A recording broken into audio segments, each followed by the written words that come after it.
awful lot of law enforcement officials in a variety of agencies who suspect that and have begun compiling evidence and a highly classified investigation into precisely that possibility. Hi, I'm Nelson, aka DJ Thermal Detonator. I am the owner or creator of this channel, 9/11 True Crimes, which I've had for about 13 years. And this is the first time that I'm doing a public video where I'm actually just showing myself. For those of you who have been subscribers for years, you'll know that I've had a lot of films on here and a lot of things that have changed. Even the title of the channel has changed over the years. But today I'm doing something a bit special for you guys. Besides just showing myself, I'm going to be doing a critique, a review of another film series. But before I explain what that is, I think I should also mention that for at least the last 5 years, I've been consecutively usually releasing a documentary every 9/11 anniversary. You can take a look at my channel and you will see as a example 9/11 True Crimes. Yeah, for basically, like I've said, the past 5 years, I put out a lot of stuff. Well, longer than that, actually, but trying to go scroll. Hold on, be patient. Like I put out the explosives of the George Washington Bridge, Urban Truth, or 9/11 Myth, which was part of debunking the story of there being an extra moving van owned by an Israeli moving company. Theory that it had been propagated more extensively by Ryan Dawson and others alike. But generally, yes, I've put out a lot of things. I know even around the 1993 World Trade Center bombing anniversary 3 years ago, I put out the Hidden Path to 9/11 World Trade Center bombing of 1993, false flag terrorism cover-ups, and missing links. A lot of my films have very lengthy titles. It's even very hard for me to remember all of them. Another good one that I put out years ago, Inside Job, Boston Logan 9/11, cover-ups, aborted hijackings, and expositions. Another really good one is also 9/11 Bojinka Maximum, untold hijacking attempts of September 11th and 13th. Some of these films I will be referencing or going back to as we continue this presentation. But I first wanted to say is that, a lot of people have wondered who controls this channel, what's the whole story and all that. Well, for myself, I started to become a 9/11 truth activist probably around 2007. More physically in 2008, I was a member of We Are Change LA, and I was very much passing out, promoting the most basic, common, 9/11 truth conspiracy theory films. You can take a guess as which ones I was promoting, and then it took quite a few years. I started realizing a lot of that stuff was, well, to be flat, garbage. And I basically started to write my own articles for my blog, which I don't do a whole lot of. And I ended up starting to produce my own films. And I started in 2013 with An Inconvenient 9/11 Truth, which is a film I've just discontinued, but I'd made several versions of it. It used to be on my channel. It's one of the films that I've got a lot of traction on. But even with that film, I realized I made mistakes back then, and I started to correct them, and I started to go back into 9/11. I started at a clean slate. I instead of just getting into the conspiracy content, the alternative conspiracy content that was very popular, I went back and started at a raw point of the news clips, the news archives, the original articles as the reports were coming out then.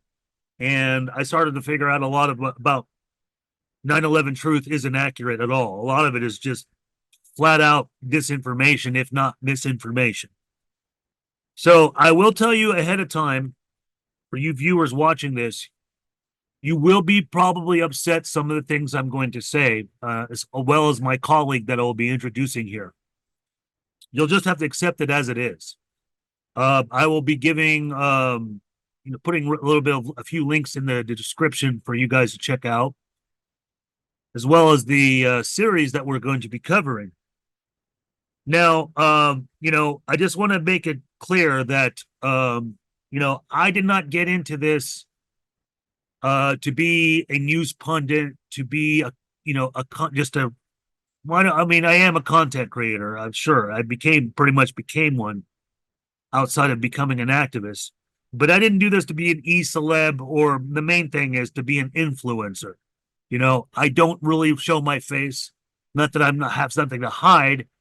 It's just that, this is not about me. It's always been about the information that's out there, and how I lay it out. And, it's like that. It's, I'm not doing this for really to get attention. I've had my own endeavors outside of 9/11 activism research prior, because I've been a DJ and basically within the club scene of LA, and I've already had my identity as far as that. That's the reason why, as many people wonder, why do I go under the name DJ Thermal Detonator? Well, when I started with the 9/11 activism, I just used my social media name at the time, which is what I was online using all the time, and I just it just transferred over. So, and I'm talking about the days beginning in MySpace. So, that's why I still use it, and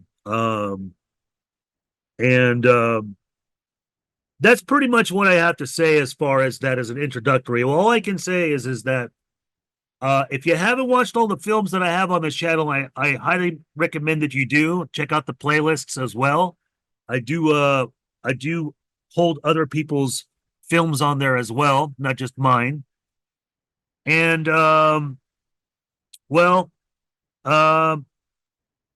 guess without further ado, I will basically, what I'm going to be covering here with my colleague, since I did not put out a new film this year for the anniversary, I've been busy writing a book that's related to 9/11 very heavily. And I've been writing it with my colleague here, Sean Russell, which I'll introduce in a few minutes. I just been too busy. I been busy with writing the book, and just a lot of other things going on in life. And I just had to. I just didn't have enough help. I mean, Sean's the only person that's been helping me with anything, so far.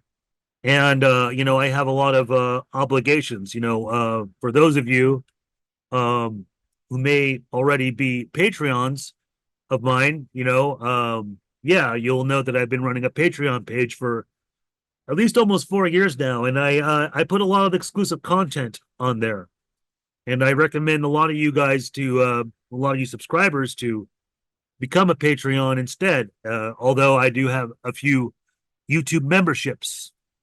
If you want to check out what I do further, like basically I show myself on Patreon like this, and I cover a lot of subjects. But for YouTube generally, for my YouTube channel, I try to keep these things more as professional as I can, just doing straight documentaries. So what we're going to be covering today is because like I said, because there was the anniversary and I didn't put anything out, is a big talk of the town. Talk of the town as far as what the 9/11 truth, 9/11 conspiracy theorists have been talking about, and that is the recent release of Tucker Carlson, the 9/11 files. He just put out a 5-part series, and he put it out every week. They're only about 25 minutes to 30 minutes long. And, I went through it all. I went through it all twice. So did my colleague, Sean Russell. And I think probably is a better time to introduce him or welcome him on. How you doing, Sean? Hey Nelson, thanks for having me. And hello everyone in the audience watching on the channels. Yes. You also want to subscribe to his channel. It's on the on this channel. It's one of the reference channels that I have on there as favorites. I also have Adam Fitzgerald, but yeah, you definitely want to check out Sean's channel. He also has a Patreon as well. And well, I guess we're gonna go over the whole thing with the Tucker Carlson series, part by part. It's a docu-series, and a few people have been making their critiques about it, and they've been doing it a bit too early. They haven't just waited till the whole thing is done, which I don't think that's the right thing to do. But I will say this, I am not, there. I don't want to I'm not endorsing Tucker Carlson because, I don't necessarily entirely trust him, and I'm gonna let Sean speak on that as well. But what he did cover was important. At least somebody was bringing it up. The thing that I was disappointed was that he postponed it. He was supposed to release this, on the anniversary and then every week afterwards. But then he got all caught up on the Charlie Kirk thing. And quite frankly, that's not related to 9/11. I don't know why people are obsessed with it. There's a lot of growing, conspiracy theories about it. I think it's very lame. But I guess, on Tucker's part, since he's had him as a guest, there are a lot of people on his show that I don't like as guests. I'll just be flat honest. But, I guess he felt compelled that, he had to postpone it. But honestly, sorry, this offends you. Oh, well, we're going to be pissing off quite a few people here. I don't care. The deaths of 3,000 people and the subsequent deaths afterwards, whether it was the first responders, the health crisis, the war on terror with our own soldiers and the civilians that died overseas, that's still greater, far worse than, Charlie Kirk being assassinated, which I'm not saying it wasn't sad. Just, I don't think it's as important as this unsolved crime that we're still dealing with. The Kirk incident was a tragedy. I saw the early reports of it. I saw the video. It didn't interest me as much as 9/11 does. That's about the nicest thing I can say about it. Tucker Carlson released his docu-series, The 9/11 Files. About a month ago is when he put it out for his members, and he released a new episode. I believe it was every week to public people who were not members of his network. So, like yourself, I watched the series as the episodes became available. It's a 5-part series. Each episode is about 20 some minutes long, so it's kind of like watching a TV miniseries. I guess when you put it all together, it's like a feature-length documentary. I guess I can say out the gate that I don't hate it, and I thought for sure that I would. So I can say that I was wrong about my initial expectation of what I was going to see. But there's a little bit of nuance to what all we're going to be breaking down, because there's some things that are maybe less praiseworthy than others. And I think what has become so typical in 9/11 discussion is that there's a lot of between the lines stuff which doesn't get acknowledged and doesn't get pursued. nearly often enough. Maybe we can elucidate on some of that as well. Yeah, definitely, definitely. Well, I guess, we're starting this from beginning kind of to end. And I will say that I didn't really have very many problems with the very first two parts. So let's start with it. But why would the CIA want to hide the highly relevant and potentially dangerous fact that two known al-Qaeda terrorists had just landed in California? According to a recently released court filing, former White House counterterrorism czar Richard Clarke told government investigators that the, quote, CIA was running a false flag operation to recruit the hijackers. Okay. Well, first of all, this series I thought was really good. The first part was really good because it extensively interviews Mark Rossini, the former FBI. He was also, I think he was also a contact person within Alex Station for the FBI. Am I correct on that, Sean? Yeah, Rossini was the FBI representative at the CIA Bin Laden unit. So he didn't exactly get to do everything that they did, but they shared space together, and that's where a lot of that the alleged communication breakdown or competitive atmosphere existed. Rossini attests to what the hostile environment that was. Yeah, and he did it. He attested that very profoundly. I mean, he cusses quite a bit, and I I kind of like that. You can see he's pretty pissed off about this, and he's pretty serious about it. And fortunately, one of our colleagues, Adam Fitzgerald, has done 2 interviews with Mark Rossini and has gotten to know him pretty well. And it's just I think what he lays out in there is just it's I don't even know how to express it. It's just it's very angering because it's unfortunate to me because of like who later on Tucker will interview as the series goes on. But as far as this part right here with Richard Clarke, the part that he's basically referencing there, it's basically about the saying the government investigators that, quote, the CIA was running a false flag operation to recruit the hijackers. This basically comes from the Canestraro documents. Now, I don't know. Here's the thing about that, and it can be very much taken out of context because most of the 9/11 truth conspiracy theorists will instantly say, "Aha, there it is. They're there to pull off a false flag on the United States itself." Where I'm not entirely convinced of that at all. I think, as you see as how some of the hijackers were allowed into the country.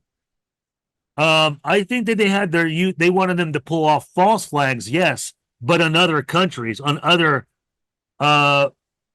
leaders that we wanted to overthrow. Saddam Hussein is one of them, and even Muammar Gaddafi, which take a lot of time for me to explain, but there was definitely a lot of activity going on in the late 90s that they were trying to use al-Qaeda, not just the U.S., but other foreign intel, to try to build a false flag to implicate Gaddafi as carrying out terrorist attacks or, orchestrating, ordering terrorist attacks.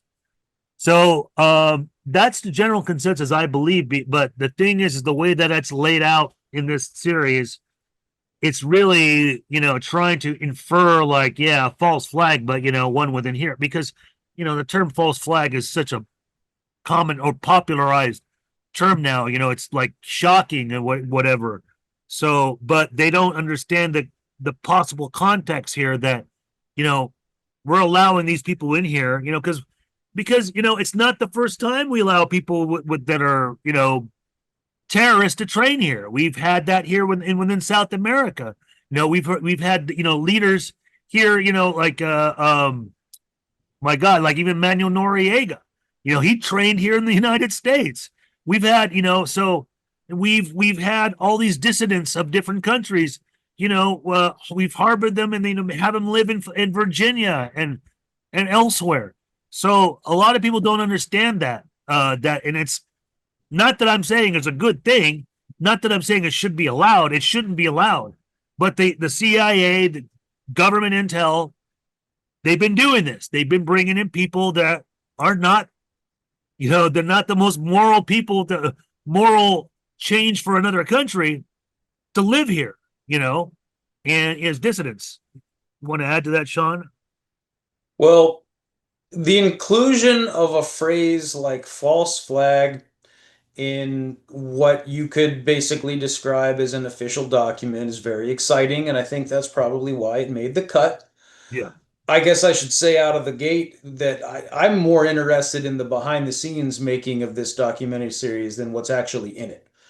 I want to know more about how they put this together. Who was he talking to behind the scenes? What were the conversations like at the production table? What changed Tucker Carlson's mind about all of this? I want to know why the 180 on all this. But regarding just what we see on the screen in the show, there's some good and some bad that I can say about this, and it's probably more good than bad. Again, to be fair, you can start the story of 9/11 in a lot of different places.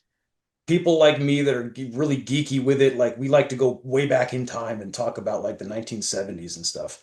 But they start the story at Alex Station. That's a fine place to start the story, really. I can't complain. And the fact that they're actually going and looking at the declaration of Donald C. Canestraro, that's pretty big. A lot of people haven't read that paper. No. They're showing it on the screen. Like, credit where due, that's very good. That's very, very good. That's like 20 pages or something, and it's got some really mind-blowing data in it, if it's to be believed. The stuff that's in it, a lot of the people that have these quotations, their names are redacted. You don't know exactly who they are. You can kind of play a little bit with it and try to sort of deduce probably who's doing what in this report. But Donald Canestraro document it's big. And that's new information or newer information. So very, very good that they're starting the story at a logical place and they're including some of the new research that's become available. They get into some Operation Encore stuff later in the series as well. Like some good things are revealed. The bad part about where we start in this Tucker series is I always get kind of sad when they got to go for the bumper sticker slogans and the sort of it's just general propaganda level sloganeering, false flags, stuff like that. He starts the series off with a quotation about how the official story is a lie. And it's just kind of weak. Maybe somebody gets excited by it or something, but I don't know. I've been at this thing for a minute, and to me, it's too little, too late. It's kind of lowbrow. Yeah. Maybe a little sensationalist, like to just be like fair in every way. So I think he's drifting into the meme department a little bit on these things from the opening. But the mere fact that he's referencing Canestraro like pretty much out the gate, and he's starting the story at Alex Station, deserves a little bit of credit for that. So just starting the series off where I'm expecting it to be terrible, I gotta say that ain't too bad. No, it isn't. And just so viewers will know, because we've gotten word from Canestraro ourselves, during this whole segment, he is not even being interviewed by Tucker Carlson. He's being interviewed by people of his people who are producing the film. So there's no he didn't directly meet Tucker at all. And the other thing is, Donald Canestraro, I always forget the first name. Still to this day, I've never been answered if he was related to Vincent Canestraro.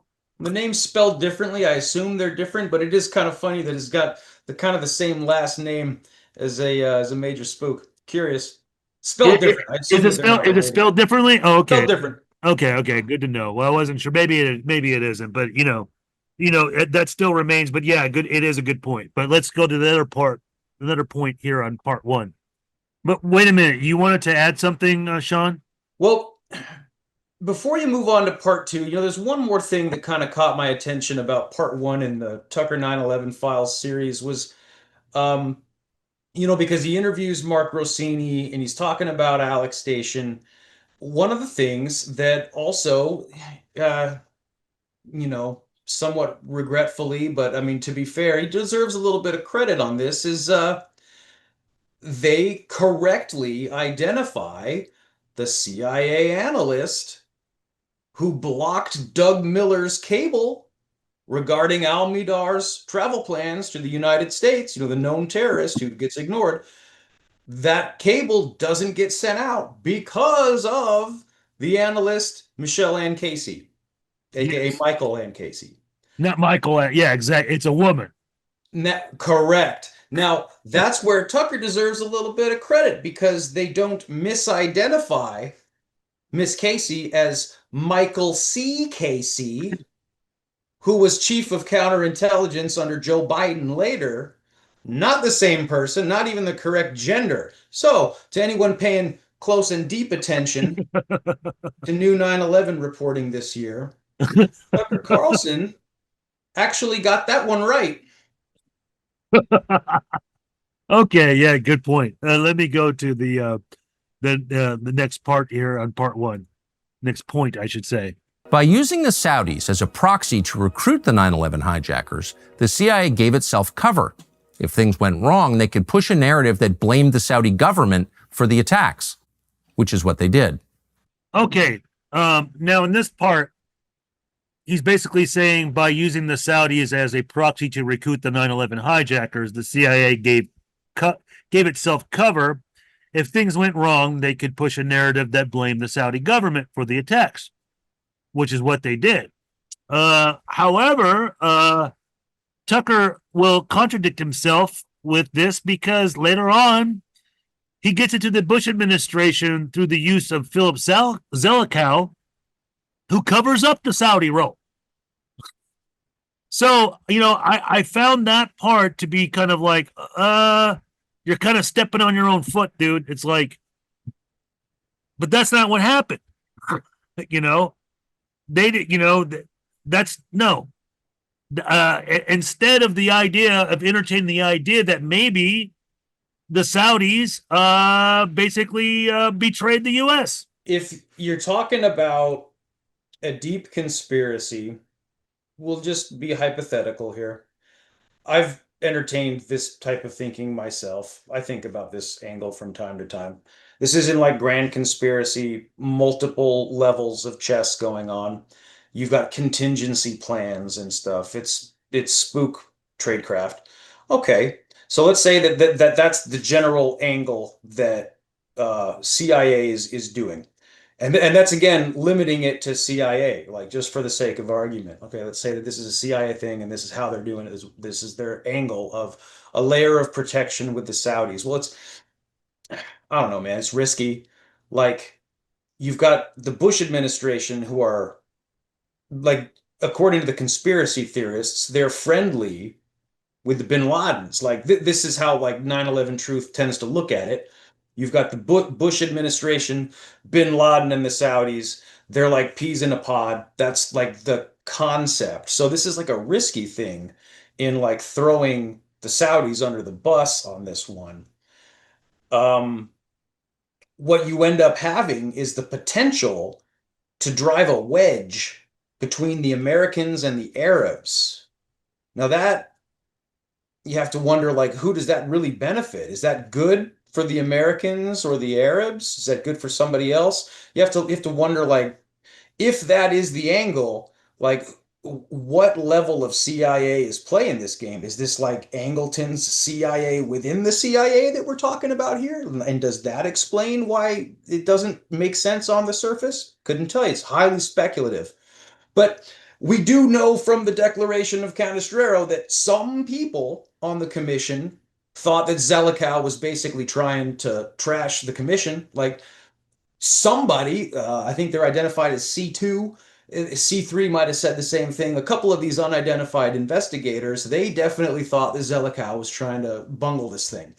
But if you're going to be like making a conspiracy theory out of it and trying to assemble this in a way that makes sense, I don't know, man. I would be pointing to Lee Hamilton more than Zelikow as far as like trying to cover for the Saudis, because we know that Lee Hamilton's a Bush guy, whereas Zelikow, not directly. He's No, not a no. known like Reagan Bush Yeah. Well, magic man. Hamilton covered up the Iran-Contra scandal, basically. 100%. See, like Yeah. that's where like you know that certain people in this can kind of fit that bill. And you know that certain people have accused Zelikow of this, but I don't know. I think he's sleeping on Lee Hamilton. If you're gonna like do Yeah, this I type agree. of Oh, thinking with it.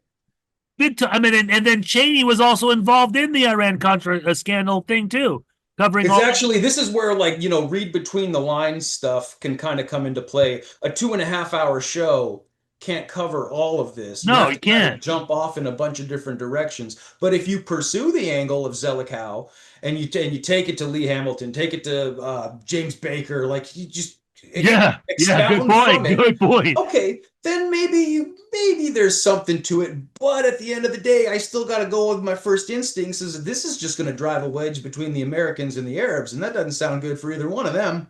No, not at all. Not at all. And yeah, I mean, no argument there whatsoever. It's just, yeah, I just like I said before, it's a contradiction. It's an early contradiction that Tucker is saying here, and it's like that's not what we did. We don't blame the Saudis. I mean, the 9/11 victims' families do. Some of not very many of the 9/11 truth conspiracies. They don't think they were actual hijackers, you know. But a lot of the skeptics obviously do. We're not leaving out other foreign involvement, obviously not. But that's not what they did. I mean, the Bush did everything to protect the Saudis. I mean, till this day, and they weren't going to go there, and even though we had all that, I mean, I don't want to give in too much information because some of it some of the arguments that I want to use will actually be brought up further as we go forward. But yeah, absolutely. It's just a wrong choice of words there on Tucker. But anyways, let's go to the next point here on part 1. Then, less than a month before the terror attacks, the FBI began an investigation into a French-Moroccan national called Zacarias Moussaoui. He had just moved to Minneapolis from Oklahoma, where he resumed aviation training. After raising suspicions during training, he was arrested on August 16th and charged with immigration violations. But agents were denied permission to search his laptop and the room where he was staying.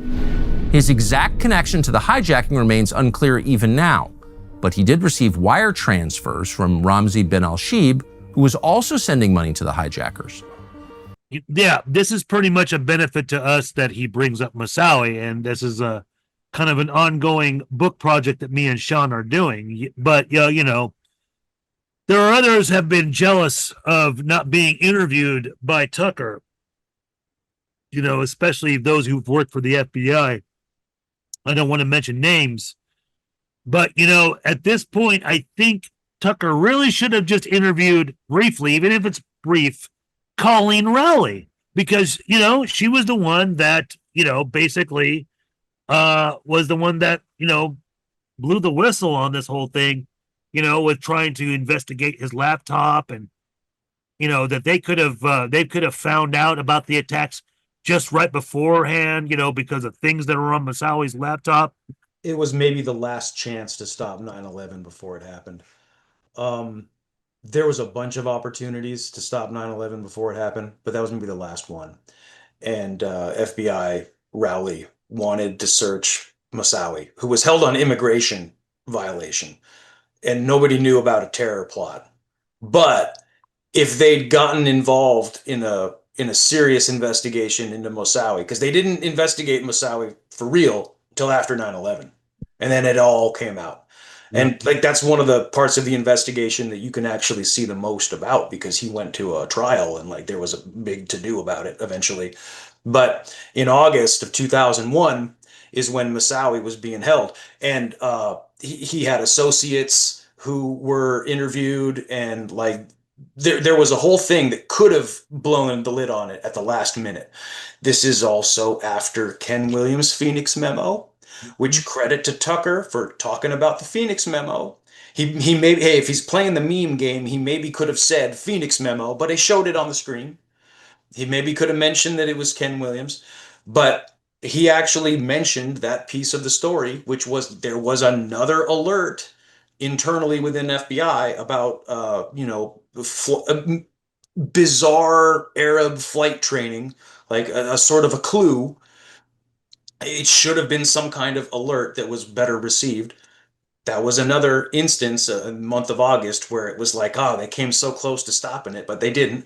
And then he covered so much in that segment. Going back even further, I mean, this is stuff where it's like I couldn't make this up if I tried, but CIA is following Midar and Hazmi across East Asia, and Saudi intelligence is aware of them also because when they cross through the Middle East, they don't necessarily go unnoticed by state intelligence services. Like there's a point where it might be CIA. I think it's CIA actually gets into Midar's hotel room at one point and like photocopies his ID. Yeah. Like they cover that. Yeah, they these do. guys are not going unknown. And this is what Doug Miller's cable was all about. Mark Rossini and Doug Miller were like, we need to notify somebody about known terrorists. Well, if the CIA loses track of these guys in Thailand, one of the excuses is that they told the Thais were supposed to watch them, and something got lost in the mix. Like Midar and Hazmi coming to the US, that's like one of the rare instances in the whole record of pre 9/11 where we're not exactly sure what happened in Thailand.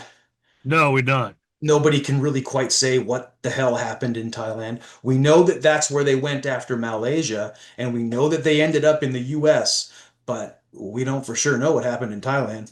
I don't know. Was there some Israelis on vacation there for mushrooms and EDM music that maybe they could tell us? They're probably not gonna. Well, this is where it gets so weird that you can't even make this stuff up, is that then they finally get to the US, and one of the places that they get involved with, oh, right, in the US, they're also getting involved with GID people as well. So, like, they're meeting GID contacts in the US, but then on top of all of that, they stay at Abdus Sutter Sheikh's house, who is an FBI informant, and nobody can put it together. I couldn't make this stuff up if I tried. Yeah. That's insane. But to, like, play devil's advocate here, in sometimes it's in an increasingly literal sense, but to play devil's advocate here, FBI didn't know what they were looking for either, because CIA didn't tell them that they should be looking for these guys. So they had no pre-notice to, like, hey, go check in with Abdus Sutter Sheikh. Abdus Sutter Sheikh has every reason to be weird with them. I'm sure he doesn't like being an informant. Probably makes him feel weird on the inside. Probably doesn't like it. No. If they don't put the pressure on him, why is he going to give anything up?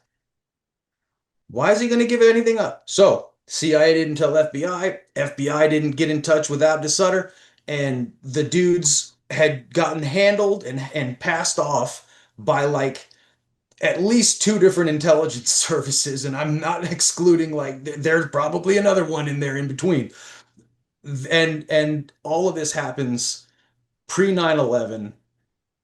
And then at the end of his clip there, of course, what it comes right down to is by the end of it, even Colleen Rowley gets blocked from searching Zacharias Moussaoui's laptop 2 weeks before 9/11. Yeah. Pretty incredible series of things. Yeah. And I really think Tucker should have taken the opportunity to at least bring her name up. I mean, she got front cover of Time magazine when all of this happened.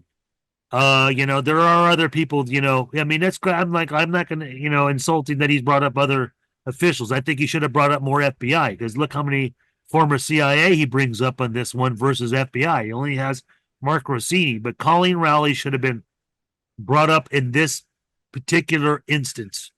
And, I mean, and I'm sorry, but it's a little, I don't want to say it's sloppy, but it wouldn't have took too much time, and it's like, we're talking about a 5-part series here. They're all 25 to 30 minutes long. It's like under 2.5 hours.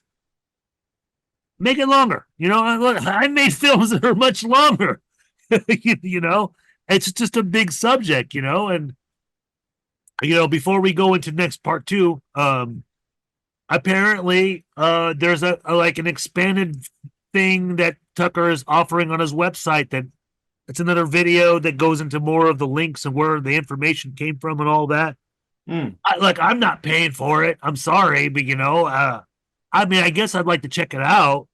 If you guys in the audience are watching that, write down in the comments what does he talk about on his private channel. Yeah, let me know. I'd like to read your comments. Yes. But I mean, we kind of already know the stuff that he's digging up. He's not even saying it, but we've been researching this stuff. We're very familiar with some of these documents. Maybe I hadn't read the Canestraro stuff myself. But I mean, Adam has, and I talk to him all the time. I think you've read some of them yourself, so. Yeah, I read Canestraro. I did a show with Adam about it. We actually did a couple shows about it when that came out. It's pretty big news. Yeah, it is. It's a nice unredacted, tight document. It's got a lot of pretty mind-blowing stuff in it. Talking about people in high office basically trying to undermine the 9/11 investigation. Basically, it's it's stuff that people had their fears about, or they were just assuming hey, somebody up at top is messing with this, and we're not the only ones, because people even in the commission, people got fired from the commission for overstepping. Zelikow was firing people and stuff, apparently. Yeah, what was one of the women, was her name was Zellman or whatever, Lisa or I forgot. I forget. There was somebody else he fired too. I guess the last thing about this little clip that we watched on this episode before we move on to the next episode is, that bit about how antiquated FBI was. That's pretty mind-blowing too. That it's just a bunch of Rolodexes and paper file cabinets, and it's still the 1950s for these guys or something. Yeah. That's kind of amazing as well. Yeah. And I'm we're not trying to defend the FBI entirely. I mean, obviously they've covered up lots of other things too, but they're given orders to do that stuff too. So you have to question who's giving them the orders. I mean, obviously we're not defending Mueller here, because Mueller is a fucking piece of crap, but that's a whole other thing. But anyways, now we're moving on to part 2. In January 2000, as the CIA was tracking 2 future hijackers as they journeyed to Los Angeles, George W. Bush was 7 months into his presidential campaign. What we're going to do is we're going to do something no other presidential candidate has been able to do. The near impossible. Remember what it was? The near impossible turn like that. One of the most exhilarating moments of my political career, and yours too. His campaign was working to take down his opponent at the time, Arizona Senator John McCain, by spreading rumors he'd fathered a black bastard child with a prostitute. You should be ashamed. You should be ashamed. Very interesting. At the very beginning, they're covering George W. Bush's campaign and distinctly showing the dislike and opposition to John McCain, spreading rumors. I almost kind of felt that maybe they had been watching, the Tucker Carlson team, my 1993 World Trade Center bombing film, when I brought up the point about the Bush dynasty not being real or loyal Zionists. In fact, the Bush administration ferociously opposed any attempt to look carefully at what happened that day. And that presents a bigger question. Why? What did they have to hide?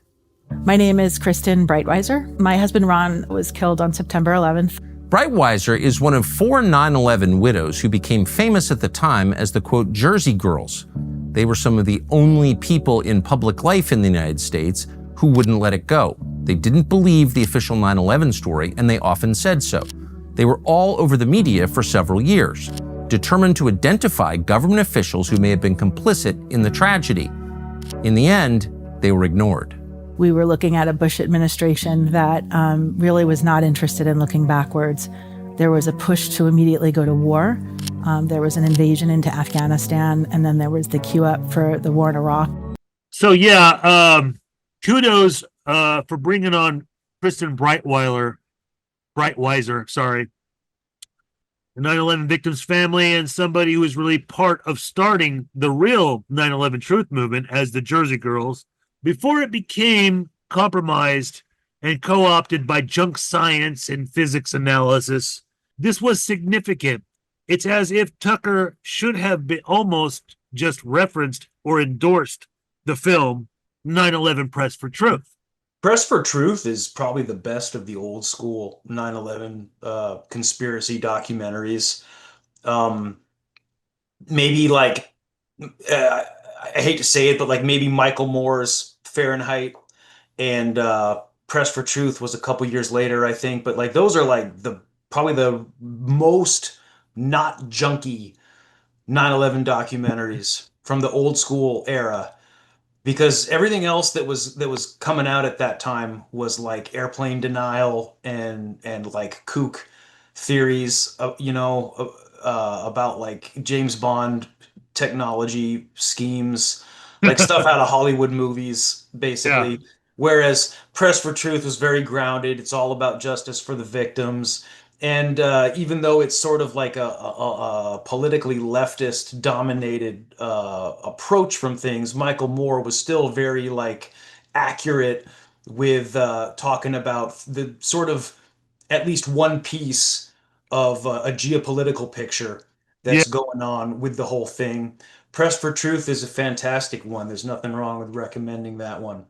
No, no, not at all. And that's why I had to give kudos to that because yeah, I mean, I've seen things that she's covered later on in interviews to the press. She's questioning other terrorist attacks that happened, well before even 1993, like, saying like, well, we had these chances, where these people wanted to hijack planes and fly them into fucking targets.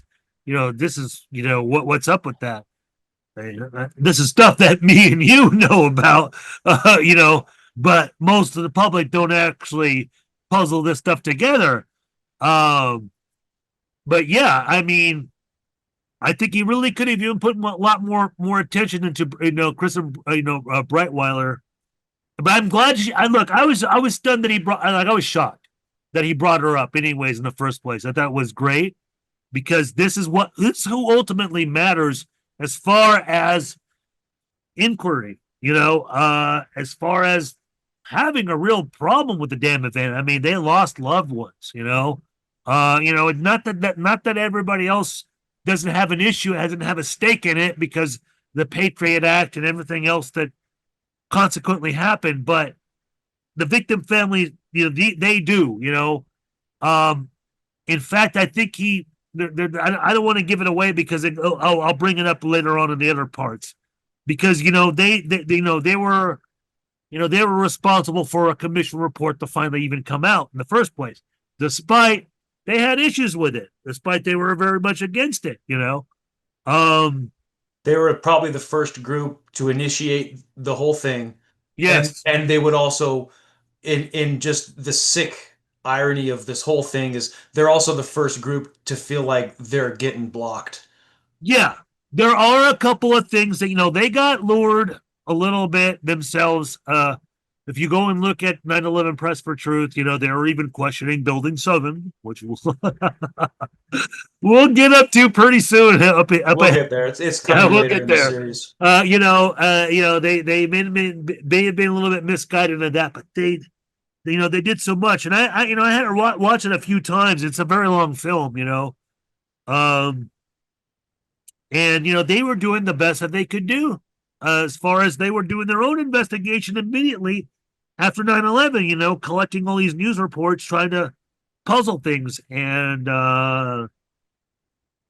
like I can't say anything bad about that at all. But for Tucker bringing her on, any of the Jersey Girls, at least he had her on. Yeah, and one more thing probably that comes to mind is they talk about the sort of creepy vibe that they were getting from the onset of the entire post 9/11 world, with their pushing for answers it's this whole quest for justice that starts with them. It turns into a mutation. Eventually, it becomes the 9/11 Truth Movement, which is like some kind of weird Frankenstein. It's a monster that's on its own. Yeah. But they start this thing, and they from the onset they're noticing like a sort of creepiness. They comment about this vibe, like, why is Henry Kissinger involved, and like what are we looking at here? Because the whole thing looks really creepy. Um, they talk about their experience with seeing that, oh, this thing is going to be overseen by, like arguably war criminal, like if Henry Kissinger's legacy is just the modern day problems of the Middle East, then that's like still really bad, but it's much worse than just the problems of modern day Middle East is his legacy. Um, for it to start off like out of the gate with something like that, and then it doesn't get much better from there, like eventually it's like Zelikow's involved and stuff.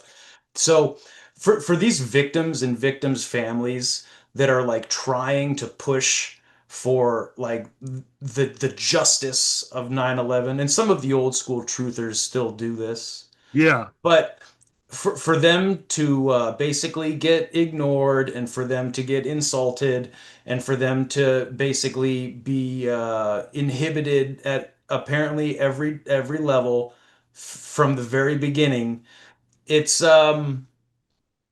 it's like a whole nother degree of tragedy for this entire story. It's tragic enough that many people were killed, but it's like, geez, how many more layers of awful can we pile onto this thing? Because even the disrespect to the victims is like another whole nother tragedy that happens. And they still haven't gotten it, by the way. Like, we're still having a hard time penetrating any kind of progress on figuring out exactly what's the Saudi role. That's a thing that's been ongoing for years. So it's been slow moving, and most of the focus has been directed to other more shiny, sparkly objects like your Building 7 that you mentioned. So I would agree with you that this is sort of kudos to Tucker Carlson for including that, and to not disregard where this movement comes from, and ultimately who really matters Yeah. more than just people who are journalists or researchers or media figures, and that is those people that they never got their justice and they're still trying. It is almost like at the very beginning there were two camps. There were those who were just,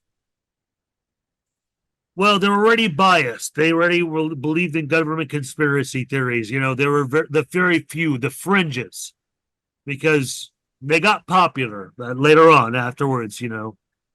They existed. They were the ones, pushing the no plane hit the Pentagon. God forbid, there were even some of them, very rarely, they were questioning if the planes even hit the Twin Towers. Very, very tiny amount, these people. But then you have the victims' families, which is, the Jersey girls and all of that. They were really the real part of the 9/11 truth movement, because, they were the ones pushing for getting some sort of legal justice, some sort of transparency. And then, the problem is that the junk science kooks, all that, they had their presence on the internet. While the victims' families of the Jersey girls, they had their presence on the street. They had their presence in Washington, D.C. They were movers. They were makers. The junk science people were a bunch of just, keyboard warriors, just, whatever. They already believed that the moon landing was fake, all this other stupid nonsense. So unfortunately, when it came to like trying to get the message out online, that's where it like came together, and not very managed very well, because now we have all this confusion, we have all this misinformation, disinformation, and that's what this is like. Yeah, this is like before 2004, really. 2005 really starts to take off because you have the first version of Loose Change already comes out. There were a couple other films before that. You had I Eric, think In Plain Sight was right at that same time too. In Plain Sight's 2004, but it's really comes down to Eric Huffschmidt because he put out his first film in 2002, like a year, the first year anniversary, But it was that because he already was entertaining, Theory Motion with the no Pentagon plane thing. And that's from the organic grassroots, if you want to call it, filmmaking that started that. But they just had to use that because because the kooks, the junk science, and they had their position online. They already made their mark online, so they scooped up whatever the Jersey Girls were doing to make that argument. They're against the government. Yeah, but they're not against the government like you kooks are. You're against the government trying to say that the government flat out did it. The Jersey Girls are out there trying to make a point like the government may have had foreknowledge, they could have prevented it at least, and they're lying about the outcome and everything else. Well, it's a big, big, big difference of the two. But anyways, carrying on with the next point here on part 2. The initial effort to investigate 9/11 was a joint congressional commission led by Senator Bob Graham, a Democrat of Florida, and Congressman Porter Goss, a former CIA officer who would later become the agency's director, appointed by Bush. These public hearings are part of our search for truth. Cheney did not want anyone looking into his failures that day, the administration's failures, and more than anything, I think he and the political strategist Karl Rove were very focused on the president's reputation, on ensuring that he would get reelected. The lengths that the Bush administration went to kill the investigation into 9/11 are shocking.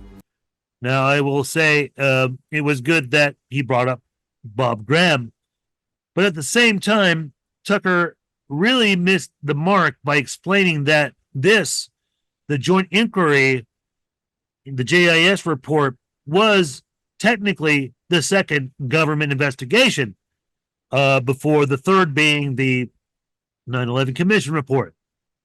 And this, as the JIS report, was after the FBI's dragnet right after 9/11, which would have been technically the first investigation, although we don't have all the reports. We don't have all the field notes. We don't have a conclusion put out by the FBI solely.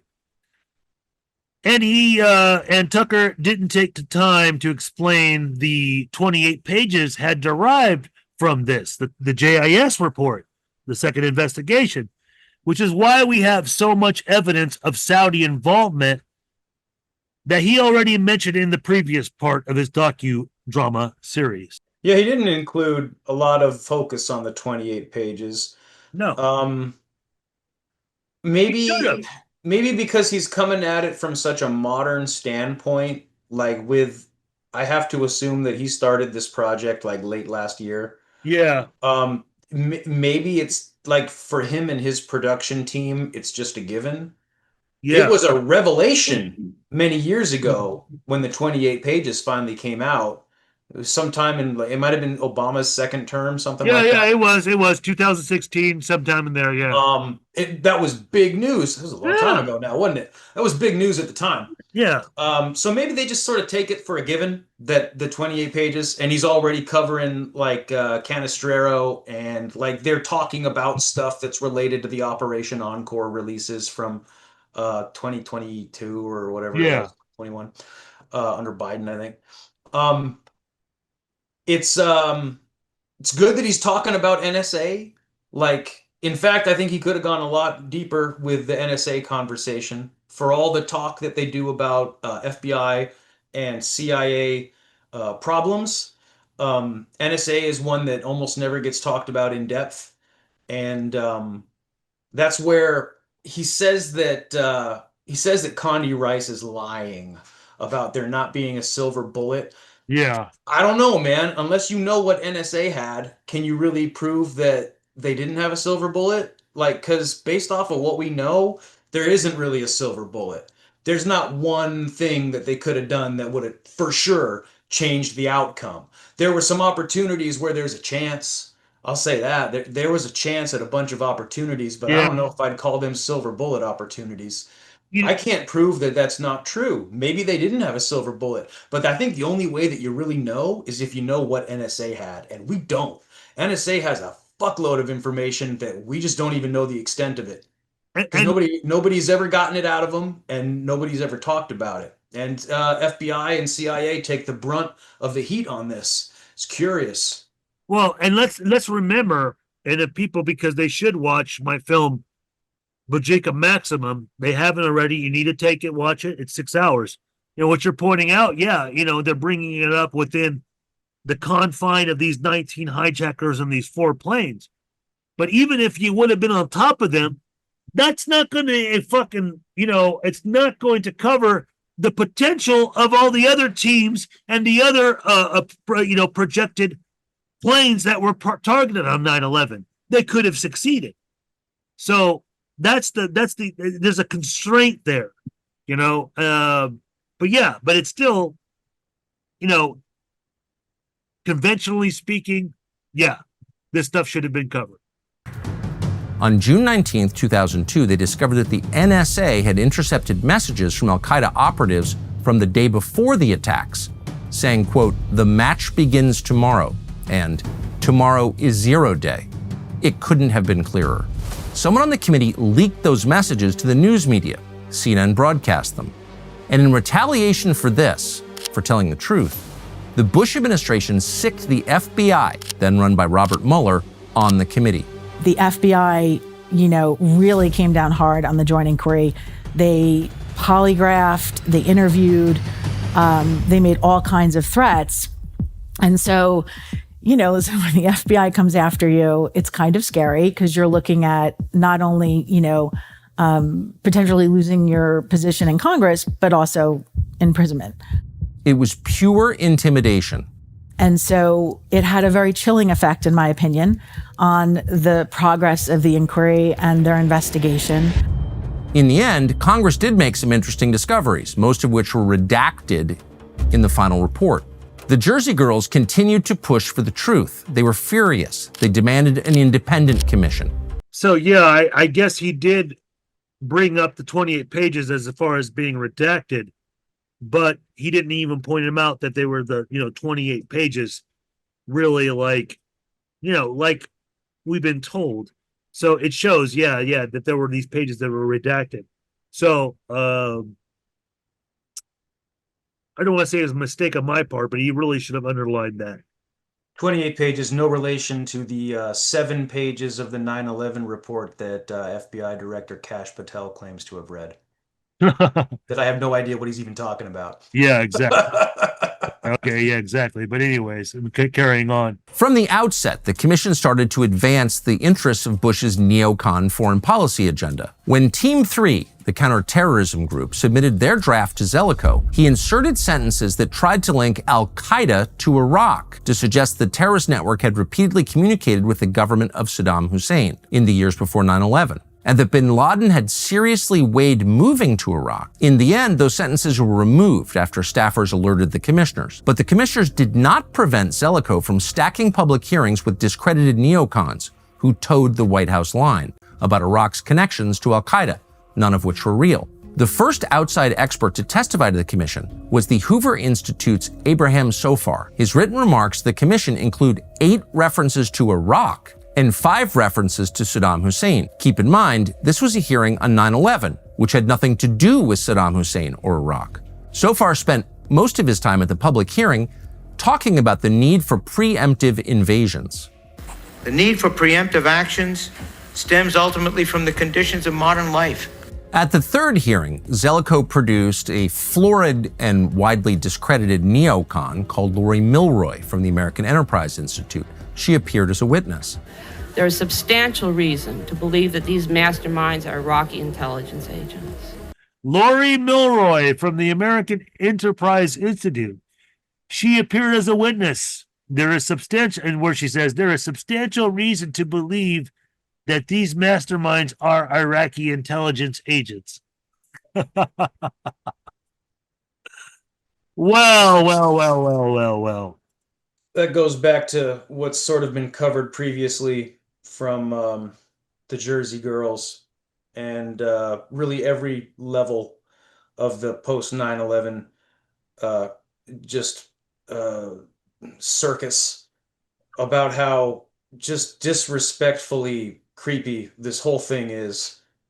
Um, you know, maybe you disagree with them on certain political issues, but like individuals such as Anthony Schaefer and Michael Scheuer, they offered contributions to the commission and they were disregarded. But here you have Zelikow promoting Lori Milroy, and that's to where it's just insultingly bad on this what can only be described as a cover up in promoting an agenda and just twisting it until it fits a certain narrative. Well, it's not a surprise that people have conspiracy theories about all of this when it looks that way. Well, yeah, you're right. And, and I own one of Milroy's books, and exactly for reasons why. But I gotta say, it's another kudos on Tucker for at least bringing her up. It's like that's a completely forgotten thing. And I've covered this even with my 1993 World Trade Center bombing film because she was trying to blame Iraq on the 1993 World Trade Center bombing. Yassin's ethnicity, being of Iraqi descent, was instantaneously exploited by the neocons soon after September 11th with revamping the FBI's most wanted terrorist list. In addition to past accusations of Iraq war crimes and violating UN laws, even before the mailed-off anthrax letters started showing up, followed by the subsequent pretext phase with Israeli intelligence giving bogus intel about an Iraqi anthrax connection through a meeting in Prague with Iraqi intelligence and 9/11 ringleader Mohammed Atta, although blatantly anti-Saddam propaganda-driven, Lori Milroy is, and has launched her career as a journalist in a joint venture with future fraud post-9/11 WMD propagandist Judith Miller. In a book back in 1990, Saddam Hussein and the Crisis in the Gulf was the first prominent publication that instigated American public support for Desert Storm, which was released in October of 1990. But something else about Milroy's motives and disingenuous assertion that Ramzi Youssef would be a prime Iraqi agent, or that the 1993 World Trade Center bombing was a conspiracy carried out by the behest of Saddam Hussein, is that she ignores Ramzi Youssef's only newspaper interview to Al Hayat, where he told Regita Durham, the United States is applying a system of collective punishment against Iraq and Libya. When either government makes a mistake, the United States punishes the people in their entirety for the government's mistake. We are reciprocating the treatment. But more importantly, what Milroy completely ignores is Youssef's closing statement in court. Before his sentencing, proclaiming himself to be a terrorist, he said, "And you killed civilians in Vietnam with chemicals, as with the so-called Orange Agent. You killed civilians and innocent people, not soldiers. Innocent people, every single war you went. You went to wars more than any other country in this century. And then you have the nerve to talk about killing innocent people? And now you have invented new ways to kill innocent people. You have so-called economic embargo, which kills nobody other than children and elderly people, and which, other than Iraq, you have been placing the economic embargo on Cuba and other countries for over 35 years. Youssef additionally said, which is not in the public transcript but mentioned in a paper written in 2000 by John V. Parchini of the RAND Corporation, Saddam Hussein, when he killed thousands of his people in the 1980s with chemical weapons, as further evidence of the U.S. government's disregard for civilian lives. Youssef certainly doesn't sound like a fan of Saddam Hussein, and another major assertion made from Milroy that is flat out wrong is that Youssef is an Iraqi. Well, I think that Mr. McCarthy understood from my briefing that his case was terribly weak. In fact, I view it as nonsense, this Islamic international jihad conspiracy. Now, if America wants to buy that, how about the conspiracy of Freemasons and Jews that overthrew the Russian czars? That if America will buy that, I'll sell them the Brooklyn Bridge. If people don't go back to realize that or look at what her arguments were, you're missing out a big thing because, well, yeah, she brings up some interesting points, but she's not going as far as she can.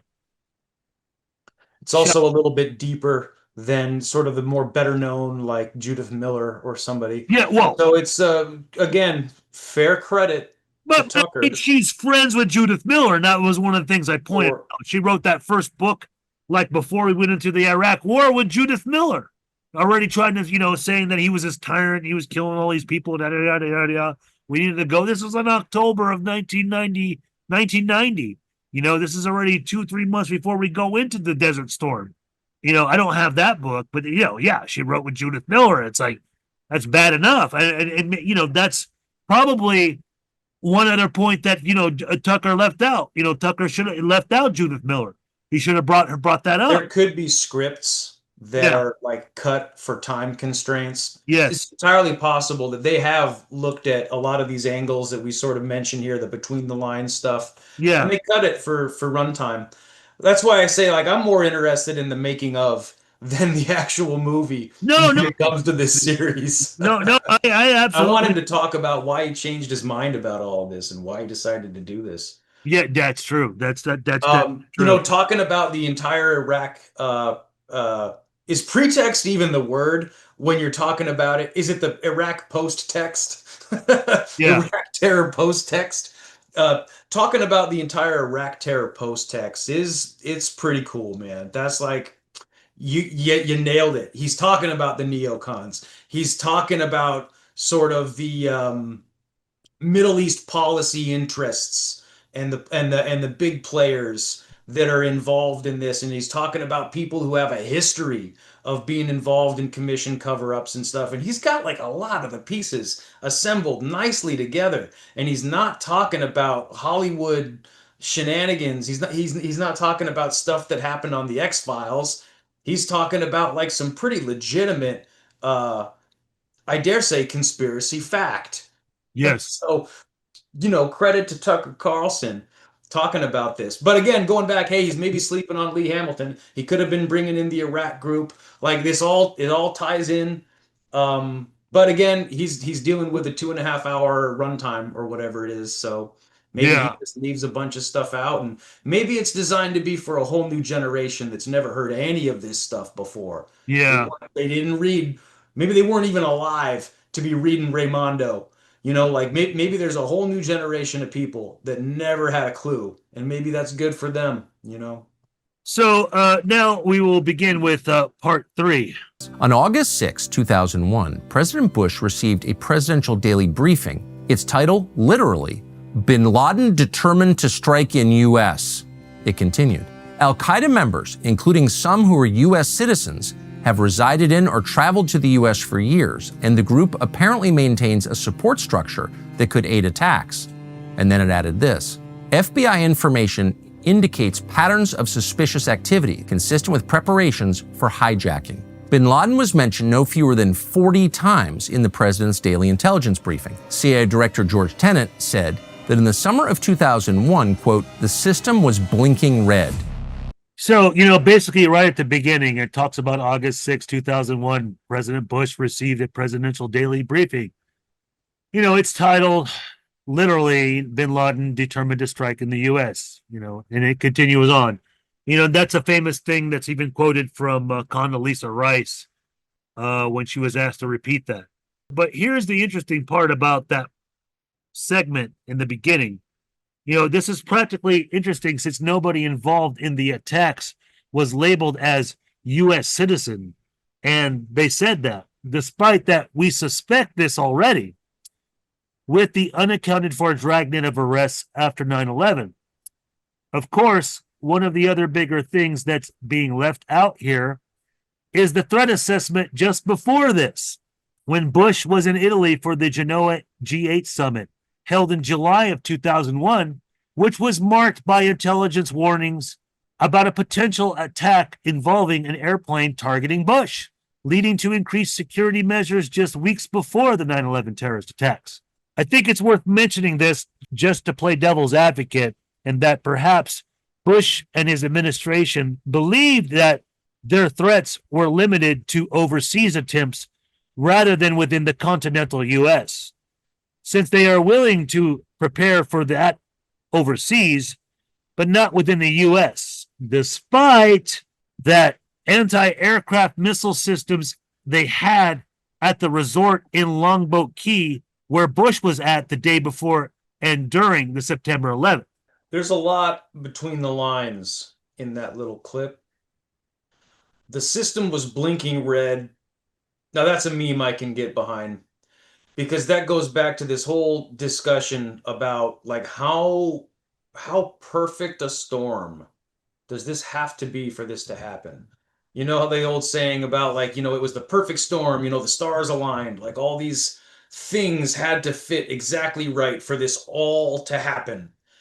And that just goes along with this weird story that we're confronted with about how it failed again and again and again and again and again. And like 50 things went wrong.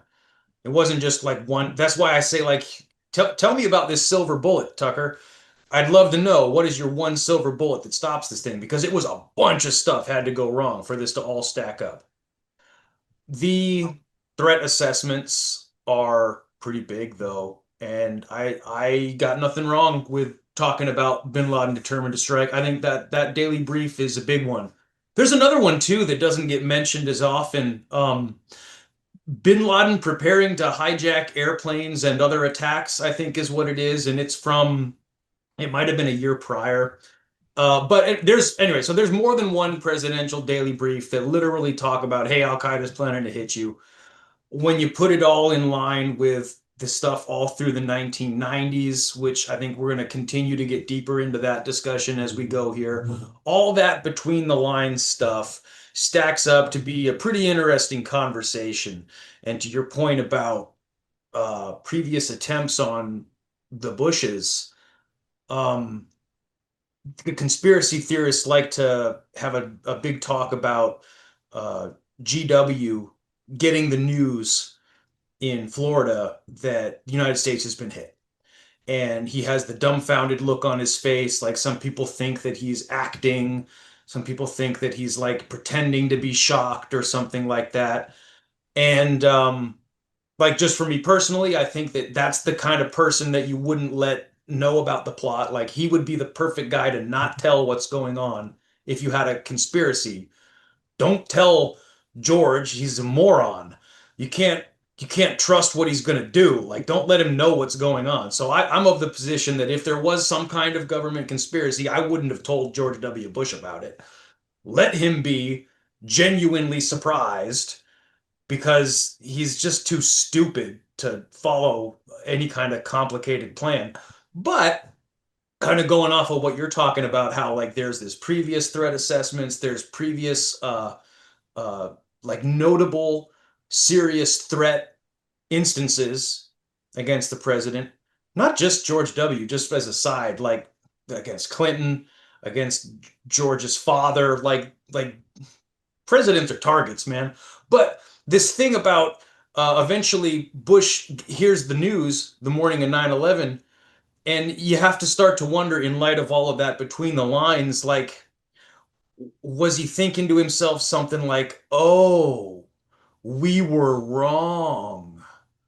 Like that kind of take on it, right? Like maybe he really thought he had it figured out. Like, okay, they're going to do this thing in Asia, but then it happens differently, and he has to ask himself, oh crap, like we were off on this one. So we're going to get into Bojinka later, but when you start to assess the 1990s leading up into 9/11 with previous threat assessments, there's a great big conversation that exists between the lines, much bigger than 30 seconds that Tucker Carlson gave it just now. Yeah, and let's not forget. I mean, if we're trying to make this a CIA conspiracy, come on, like you brought up, George, H.W. Bush. I mean, he was director of the CIA before he became vice president already. So that's kind of like a hard one to trying to throw in there as a CIA conspiracy, or that, that the son would be out of the loop. But I generally think that, yeah, they thought like, the threat they would have to worry about is mostly overseas rather than within the continental U.S., despite that there were reasons to believe something was on, on the arise, But anyways, going into the other point here on part 3. Between 1999 and 2001, NORAD, which defends North American airspace, simulated a foreign hijacked airliner crashing into a building in the United States as part of a training exercise. And they were not alone. The National Reconnaissance Office, a little-known intelligence agency that runs our spy satellites and remote-controlled surveillance planes, was planning an exercise in which an errant aircraft would crash into one of its buildings. That exercise was on September 11th, 2001, and planned to take place just a couple of miles from Dulles Airport. That's where the American Airlines flight number 77 had taken off before it crashed into the Pentagon. In other words, the idea of al-Qaeda hijacking an airplane and flying into a building was entirely plausible before 9/11. Officials knew it could happen, and there were other signs as well. So yeah, of course, this is a bit off because these training exercises happened before 1999. And the reason why what's being greatly ignored here is the Bojinka plot, which, like you just said, this is why we knew, why we knew they would target the Twin Towers with planes and other targets in DC and elsewhere. It's a huge problem, though, for the commission and the administration, and in particular Condi Rice, because she's the one who has to say it and try to lie or just be a fool with wrong information about how they couldn't see this whole thing coming, because that's absolutely not a point of fact. There was a plan which was thwarted, which FBI had in-depth knowledge of, which was the Bojinka plot from the mid-90s. So something like 6 years prior, they already had the details of a plan connected to the 1993 bombing of the World Trade Center and after the fact, connected to 9/11 by way of the alleged mastermind Khalid Sheikh Mohammed. The Bojinka plot remarkably resembles what would have become 9/11. It involved hijacking airliners. It involved crashing the airliners into high-profile targets in the United States, including World Trade Center, including the Pentagon, the White House, CIA headquarters, a Sears Tower in Chicago, numerous other targets elsewhere, high-profile targets. Yes. And, like I said, you got to watch Bojinka Maximum to understand that. And more importantly, just my 1993 World Trade Center bombing film. Go into that a bit more. But that's every reason for training exercises, to your point. Yeah, that's exactly. That's why you have these exercises built around this type of concept. Yes. And bin Laden had already issued his fatwas. Like, he'd already declared war on the United States, like once loosely and once officially. Like, of course, they're going to have it conceptualized as bin Laden is going to crash these planes into high-profile targets because he said he wanted to attack us, and some people who are connected to him, like through like Wadi al-Hajj and like other al-Qaeda connections, Jamal Khalifa and the Bojinka links to 9/11. And so, of course, devil's advocate here to somebody in intelligence trying to piece this thing together, not with the benefit of hindsight like we have, but trying to piece this thing together from the outside. I can totally get why that's what it might have looked like to them at the time, back in like the year of 2000. And that fatwa was issued a year after the Bojinka plot was already discovered. That's the whole thing. And not we're trying to say that conclusively that OBL was involved with the 1993 WTC bombing. They never proved that either. And that will be. They didn't want him for that either, right? No. It was impossible to do it back then for so many reasons. But anyways, going to the next point in part 3. Well, my name is Mike Scheuer. I worked at the CIA for 22 years. And from 1995 until 1999, I was chief of the Osama bin Laden unit. Okay. Now he brings on Michael Scheuer.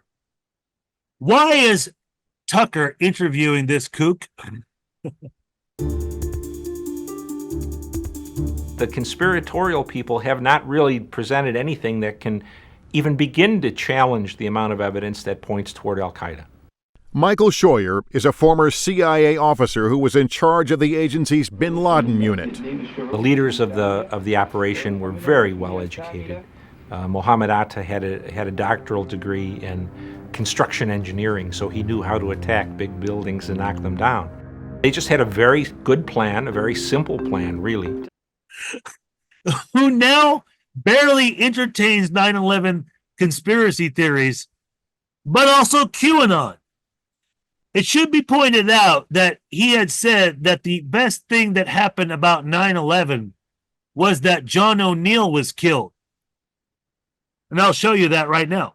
And John O'Neill, who was the FBI chief of counterterrorism, you had this to say about him. Mr. O'Neill was interested only in furthering his career and disguising the rank and competence of senior FBI leaders. Yes, sir. I think I also said that the only good thing that happened to America on 11 September was that the building fell on him, sir. And who, Tucker's previous guest interview was Mark Rossini.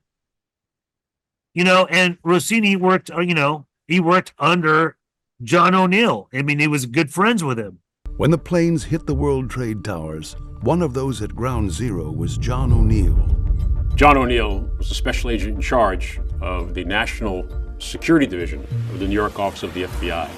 He treated his team, his men, like his sons, really. So there was an irony there bringing him on there. And then, this brings up another subject of why, it's just been an issue because it's like, Tucker Carlson, he identifies with more of the right, the conservative thing. Why are all these right-wingers now on the 9/11 truth bandwagon? Not that he brought up, Anthony Shaver, but he might as well have just brought him on there to talk about Abel Danger. But, why are, but the thing is that, and he's also had other guests like Kurt Weldon, who's a kook already too, just by what the stuff he's been saying. Why are they bringing up these people who are supposed to be, viable sources? It's interesting. That Schaefer doesn't appear to appear in this project, and Abel Danger would be a good topic. Again, like going back to like reasons why you can't cover everything. Maybe there's a runtime limitation. I mean, have they even really actually even said the name Muhammad Atta in this whole series? Like maybe they haven't. No, Abel Danger isn't really a thing that they've incorporated into this, but they could have. Yeah. Again, you start to introduce all of this stuff, and your series gets longer and longer and longer. As you well know, you'll end up with 4-hour, 5-hour plus documentaries. Scheuer is a enigma wrapped in mystery, isn't he? When you're talking about someone who is as obviously intelligent and knowledgeable as that man clearly is, he's seen a lot in his day. He says some very, very thought-provoking or even emotionally provoking things. And who knows what's going on that he doesn't say out loud. Who knows? Because he's vocally against the Israelis. He's vocally against the administration's not pursuing Osama bin Laden when they had multiple opportunities. He's complained out loud about, he's like, hey, look, I gave you guys like 10 chances to kill bin Laden before this was ever an issue, and you didn't do my plan, and he knows about the Middle East geopolitical environment. Like he knows about the cultures, and he speaks Arabic, and like he's got all the pieces down. Stuff that like, to be fair, again, it's the CIA. They think that FBI are dummies. That's part of their cultural problem, is that they don't think that FBI are any good. Scheuer talks about how FBI are like these little goblins that steal your information and they don't use it very well. He's got like a really elitist kind of. Mm-hmm. He maybe earned it. Like he's clearly really smart, and he knows a lot of stuff. You can't quite tell what this guy's about because he's said some really, really interesting stuff. Like on our mutual acquaintance Adam Fitzgerald's podcast, The Darkened Hour, where they interviewed Scheuer. He actually came on for an interview, and they did a great podcast episode with Michael Scheuer. And Michael Scheuer, of his own accord, mentioned that he thinks it's strange that Building 7 collapsed. We were floored. So was I. That's why I had to have a debriefing with Adam after this. I couldn't believe it. I know. And yeah, he apparently has a fondness for the cultural phenomenon that is QAnon. I know. But he, at the same time, he said quite a few things that I definitely wouldn't have an argument about. He says that you can't trust Israel at all. Yeah. Which I am not about to be the first one to tell him that he's wrong about that. No, I agree. We will get a little of that further because he gets brought back into the falling part. Interesting, though, that it is like a counterpoint to the gentleman who opens the series, which is Mark Rossini. Exactly my point. But anyways, continuing on with the next point in part 3. Since then, the United States has been repeatedly attacked in the region. Now the fanatics behind this bomb have given the French soldiers and their American counterparts 10 days to leave Lebanon or die. In 1983, a group called Islamic Jihad murdered more than 300 U.S. Marines at a military barracks in Beirut. At the time, it was the largest non-nuclear explosion since Nagasaki. The 4-story concrete building collapsed in a pile of rubble. More than 200 of the sleeping men were killed in that one hideous, insane attack. Okay. Kudos again on Tucker. It's interesting that Tucker brings up the Marine barracks bombing in 1983. Something I've covered in my 1993 World Trade Center bombing film. But yet, does not point the finger at Hezbollah like the official story does, but mentions Islamic Jihad. The between the lines on this goes really hard. Only the most diligent in Tucker Carlson's audience are going to pursue this lead. But if this is the first opportunity that any of them have had to explore this angle, and if they stick to it long enough, they'll probably find some very interesting things. Lebanon is kind of a hidden path to 9/11. There's a lot of reasons to understand the history and the region. For one, even if you're going off of just official narratives and sort of the limitations of what is accepted by, say, the government or the mainstream media, one of the key individuals responsible for 9/11 is Ziad Jarrah. He's the pilot hijacker from Flight 93. He's a member of the Hamburg cell, and so therefore one of the ringleaders. He's a cell leader, basically. And hold on, he's from Lebanon. Yeah. No, I was going to quickly say, like, Hamburg cell is not even really addressed in this whole thing. But go ahead. I mean, the whole thing. Right. Like I said, I'm not even sure if he even mentions Mohammed Atta. No, he doesn't. He doesn't bring up Jarrah. Basically, this is the Tucker Carlson investigates Khalid al-Mihdhar and Nawaf al-Hazmi. Yeah. Props to Tucker for being able to actually pronounce their names. That's better than some people. Yeah. Well, the history of Lebanon has got some very, very disturbing mystery to it. If you're looking at the Reagan years, like we just had with that clip there, something else Reagan said was he said that Israel was committing a genocide in southern Lebanon. He also said that. Reagan said some wacky stuff, and Reagan takes a lot of damage in the stuff that happens during his genocide. years. Yeah, you're right. That genocide is the what was it called? God, what was the massacre that happened in 82, 83? Right before all that. That was the particular name of the massacre? Yeah, the particular name. It's my God, it's not Shabra Chantilly. Yeah.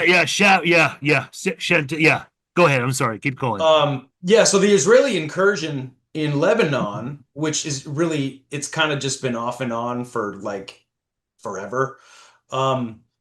It heats up, it cools down, it heats up, it cools down. I'm pretty sure they're attacking southern Lebanon as we speak. Like it's off and on forever and ever. And one of the incursions was Operation Grapes of Wrath, and that might have been in the 1990s, I want to say. It was part of Muhammad Atta's inspiration to join Al-Qaeda because he was like motivated to be anti-Zionist because the Israelis were killing innocents in southern Lebanon. But just the fact that you've got a key 9/11 conspirator from Lebanon, and then you've got, say, like Lebanon as a motivating factor for other ringleaders in the cell, and then you've got like this story of the Islamic Jihad, which, yes, for a time, at least according to their own reports, and who knows what they thought, but they didn't write it down. But what they wrote down that you can read, Western intelligence wasn't even sure what the hell this thing was. There was an Islamic Jihad in Egypt. Yeah. There was an Islamic Jihad in Lebanon. They're not sure if they're the same. They're apparently different. They all have the same name. Hezbollah isn't even on the map. No. Or Al-Qaeda, for that matter. Yes. Of course.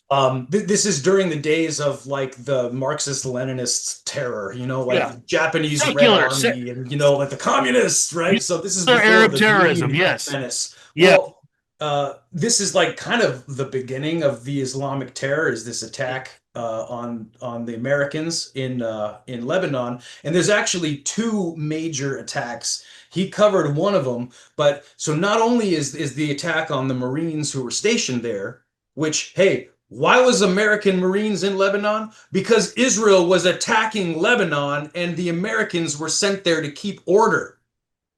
You know what the Israeli troops like to do? They like to take pot shots at the Americans. They like to just shoot at them. Get out of our way. We're killing Lebanese.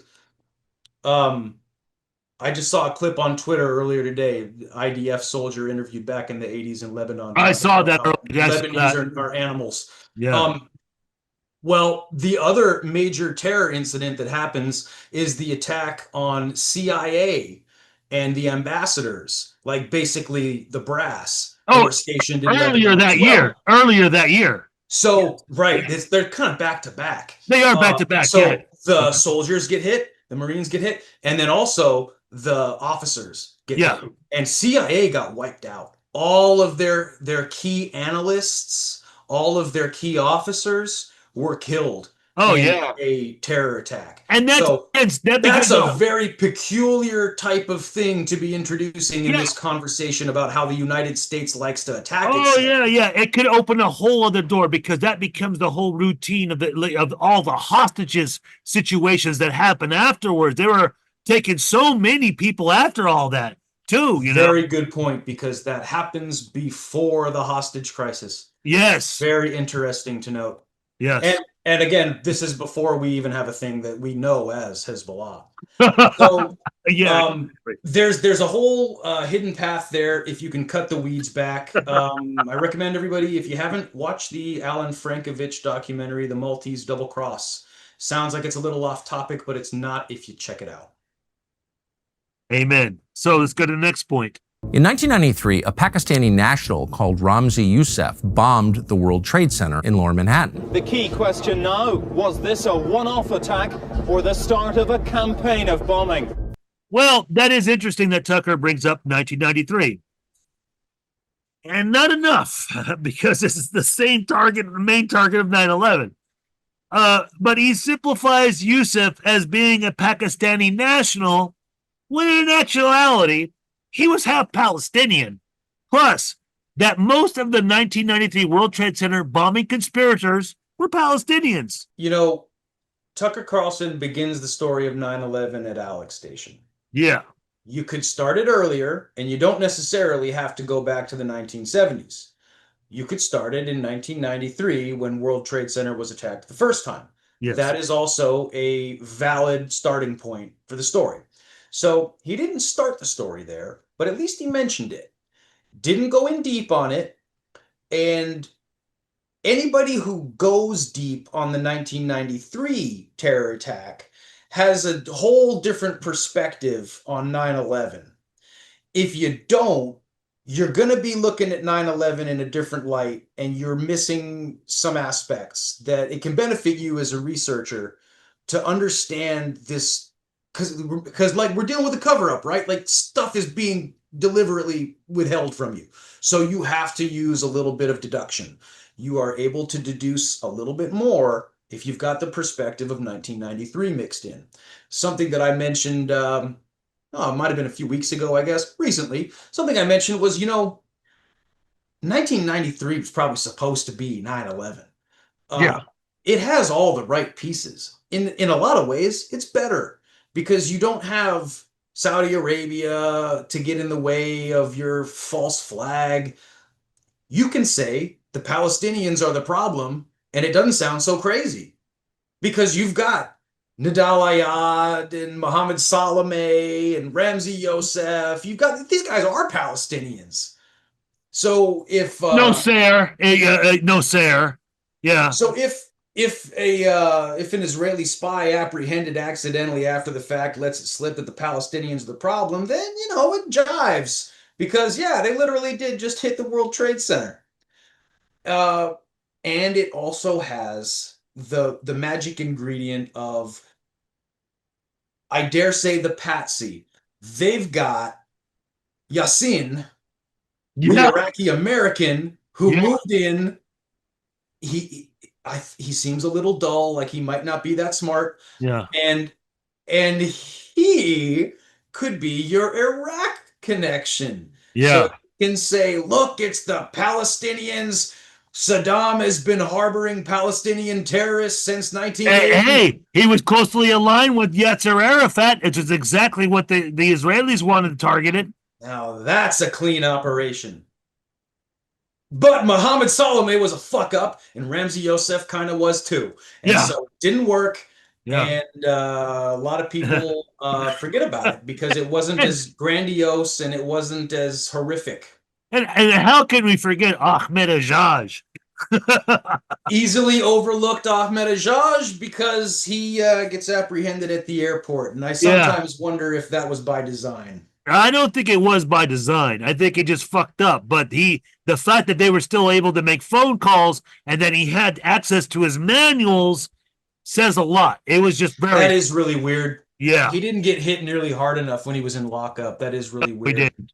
But then again, it wasn't a regular prison. It was an INS detention. So it wasn't a regular prison. So, That goes back to another between the lines conversation. Yeah, we it don't is. have to run off on this tangent, but the whole methodology that in like a tradecraft sense, like if terrorists understand the rules, then they can manipulate the system. You can get dealt with in INS situations, and you don't have to get dealt with in certain ways. So like a spy gets deported before he gets interviewed, and a terrorist gets held but not investigated, and so like you can kind of work within that's allegedly that's why the Hamburg cell went to Germany, because they knew that the Germans were so sensitive after the war that they weren't going to bother anybody for being a little weird. Well, and Salameh and Nidal Ayad had bank accounts in Germany, so there were already links to Germany back in 1993,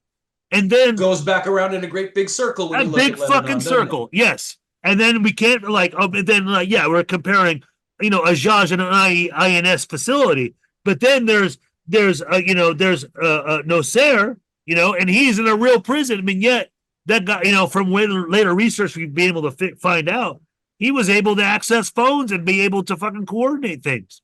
So yeah, just as weird in his case because he was also not just a suspicious character, but like a known violent terrorist. So he killed pretty curious. Yeah, he assassinated Rabbi Meir Kahana. But anyways, let's go to the next point. Here's a summary of some of the warnings they had.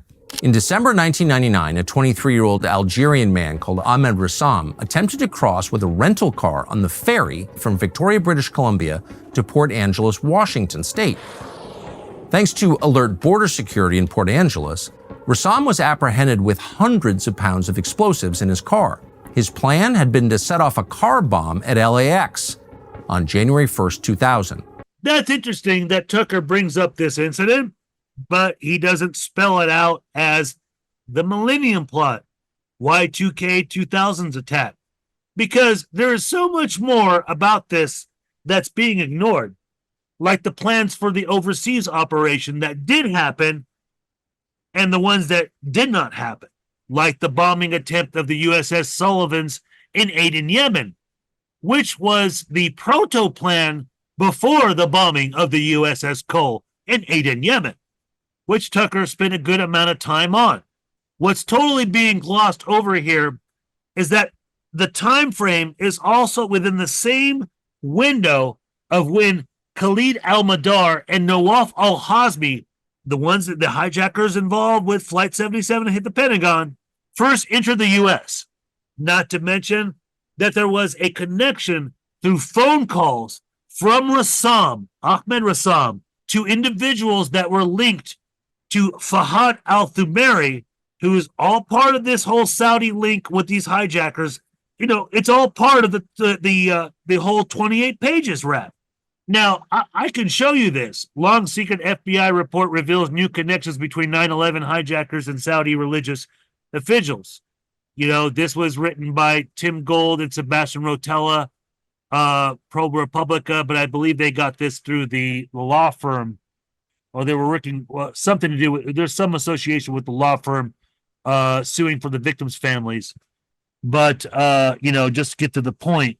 Okay, in this part of the article, according to the 2016 report, Thumari also had telephone contacts with some alleged Muslim extremists in Los Angeles who were suspected of helping Ahmed Rassam, an Algerian who was captured by U.S. border agents as he tried to cross from Canada on his way to bomb Los Angeles International Airport, LAX, in late 1999.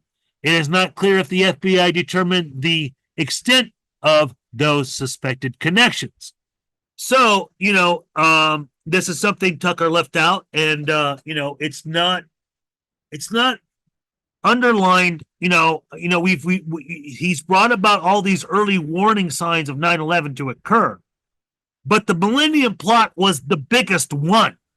Okay, and there's so much he left out of here. It will be more apparent in the forthcoming parts. But, you know, the idea that it was just a bomb, you know, the LAX airport with a car bomb or whatever, it's bogus, because those bombs were probably going to be placed on planes. And there was a lot of them. It wasn't just one bomb. So, this is a, you know, the time frame is correct as far as when, you know, when Khalid al-Madar and Nawaf al-Hazmi, you know, first entered the country, because it's like al-Hazmi, you know, he did go to that one meeting in Malaysia, you know, like very early in January. And it seems to me, you know, if he wasn't already involved in the USS Cole bombing, then he would have been involved in the bombing of the USS Sullivans in Aden, Yemen. Hello. I mean, it's the same country. It's the same harbor, you know. And this is like a big thing that's leaked out. And I have to admit, I have to say this, because, you know, I have been friended with Mark Rossini on Twitter, and I brought up this point, you know, before, like, you know, this was the Millennium Plot back then. This was an early sign they could have stopped the attacks, you know, a year and a half before 9/11 had happened. And he gave me a like on my post because of pointing this connection out. You know, all of these attacks that happened before 9/11 that are basically related to Al-Qaeda, they all have their own little documentary series that you could go into all the details about them. Some maybe more than others. I think Millennium Plot is kind of one of the bigger ones. USS Cole does have an important piece of this story because it connects to the Al-Hada switchboard house, it connects to Midar, it connects to the previous plot, which was on the Sullivans, and then you can jump over to the Millennium Plot from the Sullivans. Yes. So, Millennium Plot, behind the 1993 plot and behind Bojinka, it's like, okay, here's the other one. They're all right in a row. You know, this is where you can kind of have a little bit of more devil's advocate, and you can kind of say, okay, you know what? maybe there's some truth in what they say about how we're always getting targeted. We can stop 99 out of 100 terror attacks, and the one time that we don't stop it is the time that you guys hate us. So, the Millennium Plot, like Bojinka, like 93, it was probably supposed to be 9/11 too. In fact, a lot of the Millennium Plot is reminiscent of aspects of Bojinka minus the airliner piece. Yes. Yes. Bojinka wasn't just going to be airplanes. It was also targeted assassinations and bombings on land. And so, like, it wasn't necessarily just the airplanes. 9/11 kind of became like the airplane piece of Bojinka, and the Millennium Plot, if it had gone through, would have looked a little bit like the other half of the Bojinka plot, which was the other non-airline terror plots. You know, Ahmed Rassam, he got investigated again after 9/11, just like Zacharias Moussaoui did. Yeah, yeah. Going back to like instances where like, geez, they couldn't put it together, you know, like Rassam might have been a missed opportunity too. No, he was. No, Rassam was, because in another interview, he said he had recognized Moussaoui before. It's pretty big, the Fahad Al-Tumeri connection. Yeah, it is. I remember being slightly flabbergasted the first time that I noticed that connection. I was like, oh man, I was sort of under the impression that the Millennium Plot was like a different thing, because like on the surface, it kind of looked different. It's like Algerians, you know, it's like maybe it's not the same thing. But clearly it's connected. Yeah. And just the timing of it, like you alluded to, about how, oh, this is all happening right before the Malaysia summit. And look, just to be clear, I had suspected that because I'm like, look, they're coming into the LAX, you know, in late 1999 in December. You know, the hijackers are. How can they not be connected? And then this article appears in 2016. It validated vindicated my fucking point. I knew that you can't have that many coincidences. This is also all sort of tiptoeing around this unspoken thing. This doesn't exist in 9/11 truth discussion because most 9/11 truth people don't believe in hijackers. Yes. The support network, including U.S. citizens, which was mentioned, it took 2 seconds for them to say it, and then they moved right along. That is a huge, neglected, unappreciated aspect of what we're really dealing with here. There has to be a support network for operations to occur. This is just the way things happen. We're dealing with cells, we're dealing with even the intelligence services. Like, all of these are like game pieces on a board, and they all have, like in chess, like they move certain ways. Like, there's a grid, they have to adhere to the grid, they move in certain ways that each piece is allowed to move. These plots function like that. They didn't just show up and start just la-di-da, I'm a terrorist undercover. No, they get into positions that are pre-established, and they meet with contacts that are pre-established. And this entire concept of an Al-Qaeda support network, which has to predate 9/11 significantly, is a great big between the lines conversation that I don't think we've ever seen a 9/11 documentary really come to grapple with. No. And the one Canadian researcher, Pump It Out, I forget his name, you know, he dug in deeper about the whole thing about Al-Hazmi and, Al-Madar entering the country. And, and he points out that they came in even earlier, but like very early January, and using different names. Abdullah. Both of them were using the name Abdullah. And it's like, they're staying in hotels, and they're staying like instantly, like by the LAX, the hotel. Then they're staying in Culver City, and Culver City is right by the LAX. I've been to the hotel area where they were. Well, there's two motels they could have stayed at. I'm not sure which one, but they're kind of run down. But they were there. And that, and I think they came much earlier than what the official story even tries to say. So then that would be very early because they all come before like all the muscle. Like even though they themselves are basically Saudi muscle, they come significantly faster than all the rest of the Saudi muscle. It's like the other guys were picked up willy-nilly like last week compared to Midar and Hazmi.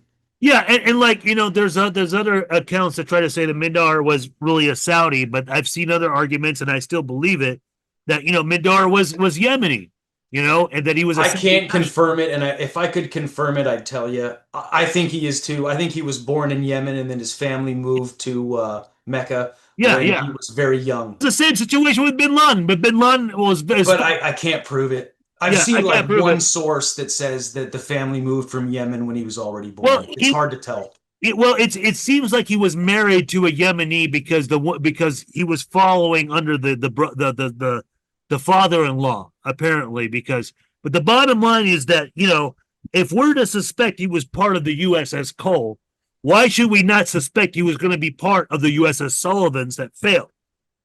And that's a whole thing ignored. And we can get into more detail. We will a little bit in the next part, at least the fifth part.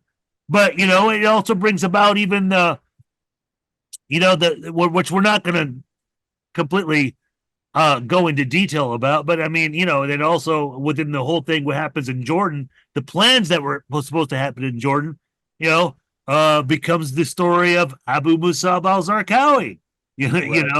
And pre-ISIS. Pre-ISIS, yes. Yeah. But anyways, let's go to the next point here on part 3. By lying to the American public serially and aggressively, the CIA, the Bush administration, and the 9/11 Commission created the perfect condition for conspiracy theories to thrive. Consider, for example, the established fact that in the days before the attack, there was a huge surge in put options against airline stocks. Who beside Al-Qaeda knew the attacks were coming? And who specifically profited from these trades? But this is nothing compared to the put options or insider trading that was occurring in Europe as reported days after 9/11, which I've had in my 1993 World Trade Center bombing film. But despite the mainstream media's effort to suppress, at the same time, they mistakenly reported stories about insider trading through European stock markets and shareholders by Bin Laden associates, specifically on business and properties inside the World Trade Center, holding insurance policies on it, essentially profiting off the attacks. German regulators have asked the FBI and CIA to help them with an ongoing German investigation into short selling on reinsurance stocks in the 4 days prior to the attack. Reinsurance companies are companies that are secondary insurers who take the big risks on major disaster, for instance. And apparently German regulators were looking into whether a Munich reinsurance company, which holds a considerable amount of risk on the World Trade Center, was in fact sold short by associates of bin Laden. Now, there may not be an American component on this because it is not clear at all that the Munich Reinsurance Company trades on any exchanges here in the United States. But what would be an American component is whether they deposit money in American banks, whether there are American depository receipts for this Munich Reinsurance Company. There's also been reporting in the Italian press today that investigators in France and in Italy are looking as well at other secondary insurers in those countries. All of which points to the certainty that the Twin Towers were going to be completely destroyed without solely counting on hijacked airliner crashes. Because neither side could have dreamed the official narrative that the Boeing 767 planes and subsequent fires would have brought both Twin Towers down in complete structural failures. If we, the American public and other officials, didn't initially think the Twin Towers were going to totally collapse, then neither should Al-Qaeda. So there were, insider trading going on besides just the airliners because, they're only covering American Airlines and United Airlines. I believe all the other major airliners would have been targeted as well, especially Delta and stuff. But, that's fine. Yeah, there may have been that going on, but the insider trading was much more significantly noticed in Europe, which was more important based on the whole thing with the Hamburg cell. The Hamburg cell were there in Germany. Some of this stuff was happening, in German markets itself. So, and then, they were reported to be associates with Al Qaeda or Osama bin Laden. So, go figure. There's all kinds of stories that get into the press outside of English-speaking countries. There's like, I don't know, like say like the French press or like to your point about, what are people talking about in Germany? Sometimes I think like, what am I missing because I only speak English? Because there could be some really revelatory findings that maybe somebody hasn't put them together in an effective way because they're outside of their language. And, if you're mentioning some sort of conspiratorial appearing ongoings in Europe, maybe there's some reports about these that I've never read because I never could make sense of them. If they appeared up in my searches and they were in German, I probably didn't bother to try to translate them. I probably just moved on to another English article. Yeah. Who knows what kind of stuff we're missing that's only somebody in Europe knows about. And maybe they don't have the other pieces that we have because they only speak German. Just my thoughts on that when you mention things happening in Europe. Yeah, it was Munich. That was one of the reports it shows on the clip that I have. So yeah. But anyways, and the history of terrorism in general, for that matter, since that is the beginning of modern terrorism. Yeah, good point. So we're going to move on to part 4. If you wanted conspiracy theories to flourish after the 9/11 attacks, here's what you'd do. You'd suppress video evidence of the attacks themselves. You'd ship the rubble from the attacks overseas immediately without looking at it. You'd call everyone who disputed the official narrative crazy or a criminal. You'd engage in a campaign of very obvious lies about the attacks. You'd do everything you could to prevent an actual investigation into what happened. You'd avoid any public trials. And when you captured and killed the perpetrator, you'd show no photos or video evidence of the raid that killed him, and then you'd dump his body into the middle of the ocean. Then you'd use the attack to justify the invasion of a completely unrelated country on behalf of a foreign power. In other words, you do exactly what the US government did in the wake of 9/11. It's possible that there are people who wanted conspiracy theories to thrive. The more far out, the better. The more time people spend wondering about directed energy weapons, the less time they focus on the obvious, the facts hiding in plain sight. And the main fact that they are ignoring is our government's central role in facilitating those attacks. Now, this is a very good beginning. However, I would disagree with this point about saying that our government's central role in facilitating those attacks. But I think this part here will really need to be structured and addressed at the end of this part 4.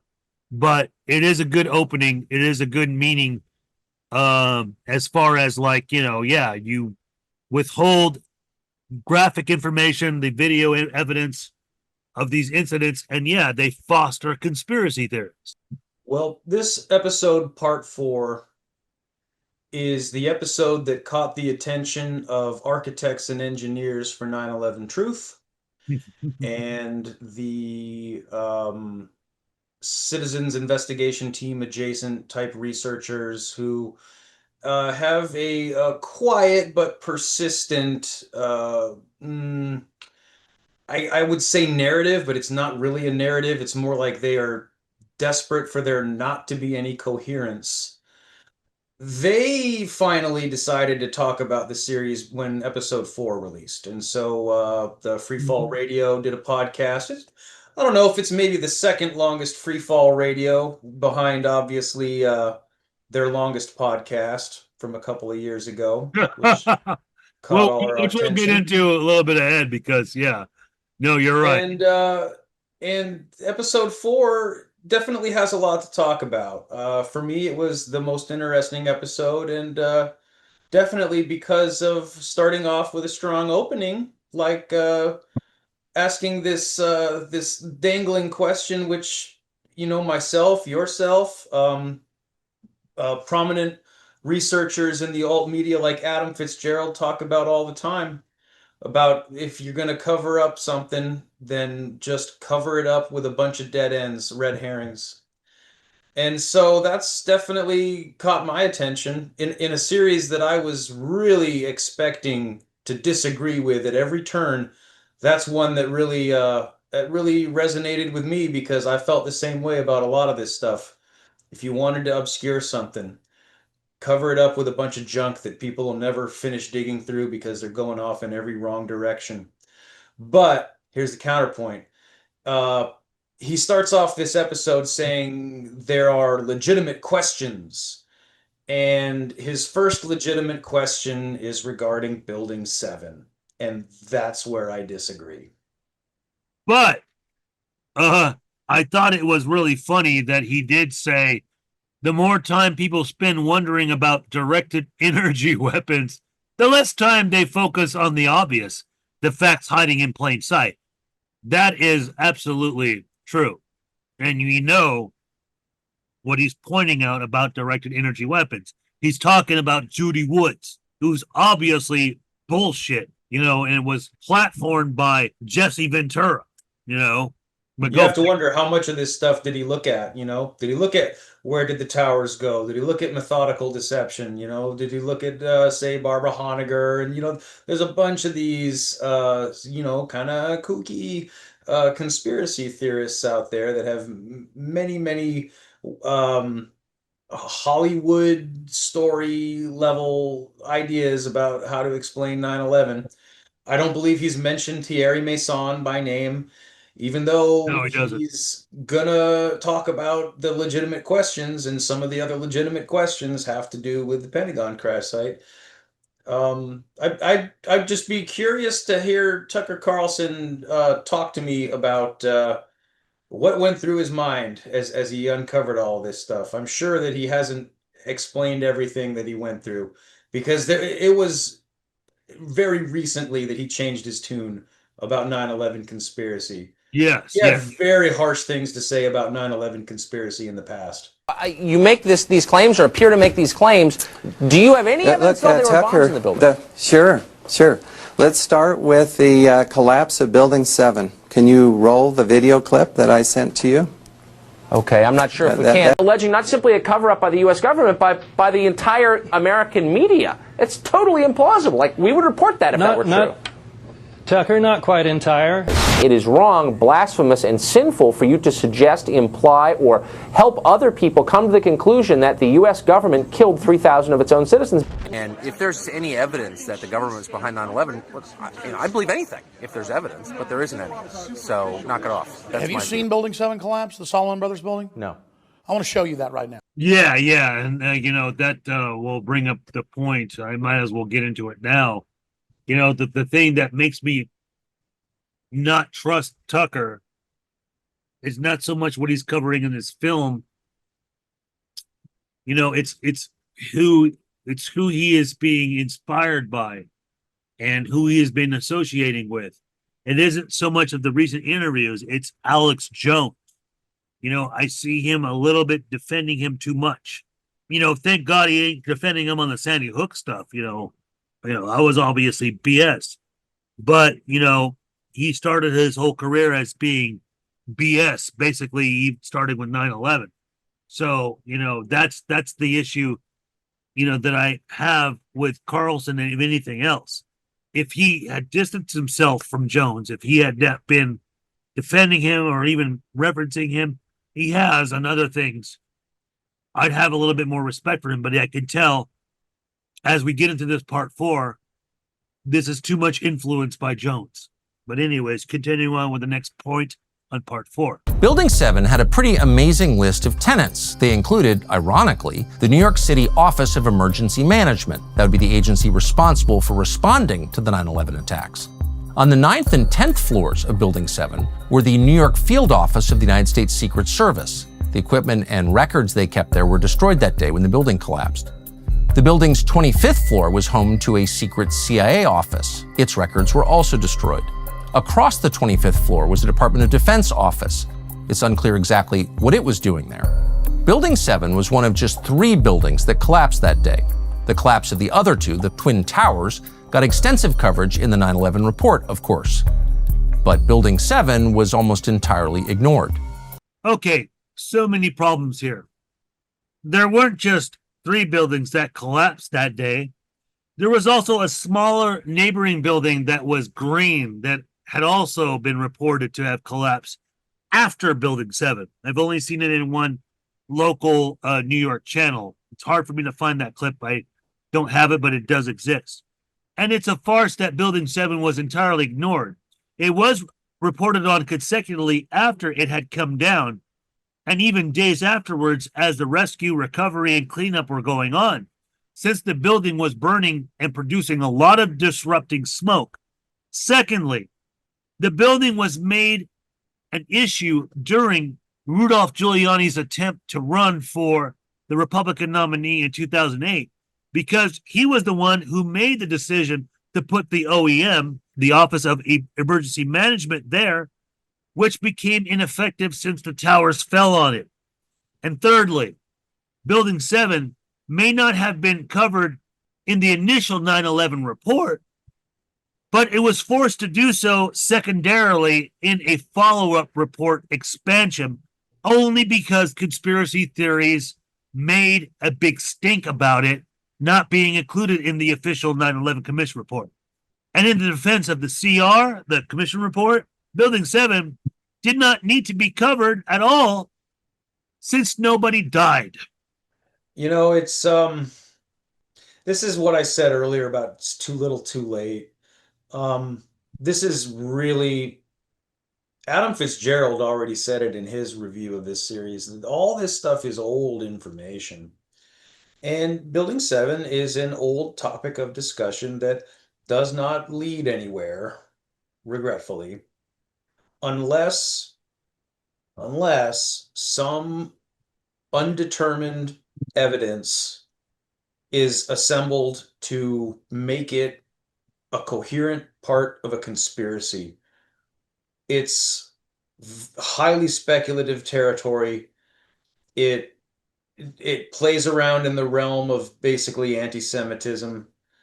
It's something that isn't directly linked to the terror attack because the airplane didn't hit that building.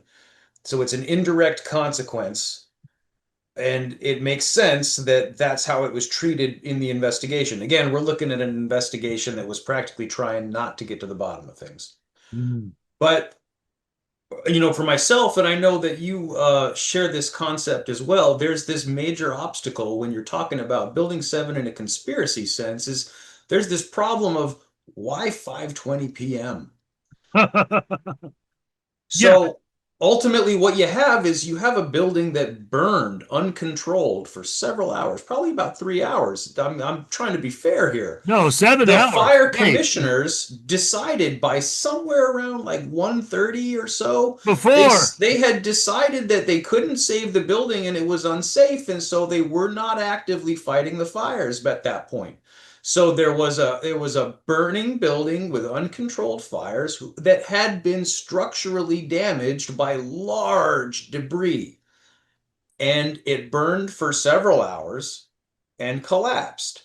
Now, here's another part of it that a lot of folks have a hard time with this, but I can't ignore it. It doesn't fall straight down either. No. If you watch it from enough different angles, and there are many angles available, you can see that it doesn't actually fall straight down. Now, maybe if you're looking at it from a certain angle and you can't really tell that it's falling away from you, or it goes behind buildings that are in front of it and then you can't see where it goes, it falls to the side, probably to the side where that giant gouge was. And I've got to give Tucker a little bit of credit here, and this is why A&E started to have some griping with the Tucker series here. No. Tucker talks about, and maybe we're going to get into it. No, we are. East Mechanical Penthouse. Yeah, no, we are. We are going to get into the technicalities. But the point you said about it being an anti-Semitic trap, it's because of Larry Silverstein, because, you know, they always take the whole Pullet thing out of context. He owned the complex and all that stuff. So they throw that in there. And, you know, there's so much ignored about that because he only won the bid in April when Vernado Trust and Realty had won the bid initially. And Silverstein had like 30 million or 3 million less than what Vernado had initially put in there. And Vernado backed out for several different reasons later on. Anybody can look at that stuff. You can even look up at a Vernado Realty Wikipedia. You can look up CNN websites that happen, articles reporting about this before 9/11 in April. They reported this stuff when Silverstein took over. But we are going to get a little bit more and further into this part because, unfortunately, Tucker spends too much time on Building 7. And then the debris was removed immediately and shipped to Asia. That's even stranger. Where is all the rubble gone? And have you been able to, is there any way you can answer that question? I'm sorry, Peter, I didn't get the question. Okay, I apologize. Jackie Judd and several other people keep asking us, when you look at where the towers used to stand, there is surprisingly so little rubble. Where did all the rubble go? It's a very good question, Peter, and I have asked some people who've been doing some of the rescue and recovery work this morning. If you look behind me, you can see the very remains, the skeletal remains of the World Trade Center. And one volunteer, Robert Gerlinski, explained to me the reason there's so little rubble is that all of it simply fell down into the ground and was pulverized, evaporated. Now, I should say, though, for the last several hours, there's been a steady stream of dump trucks and other very large vehicles carrying out debris.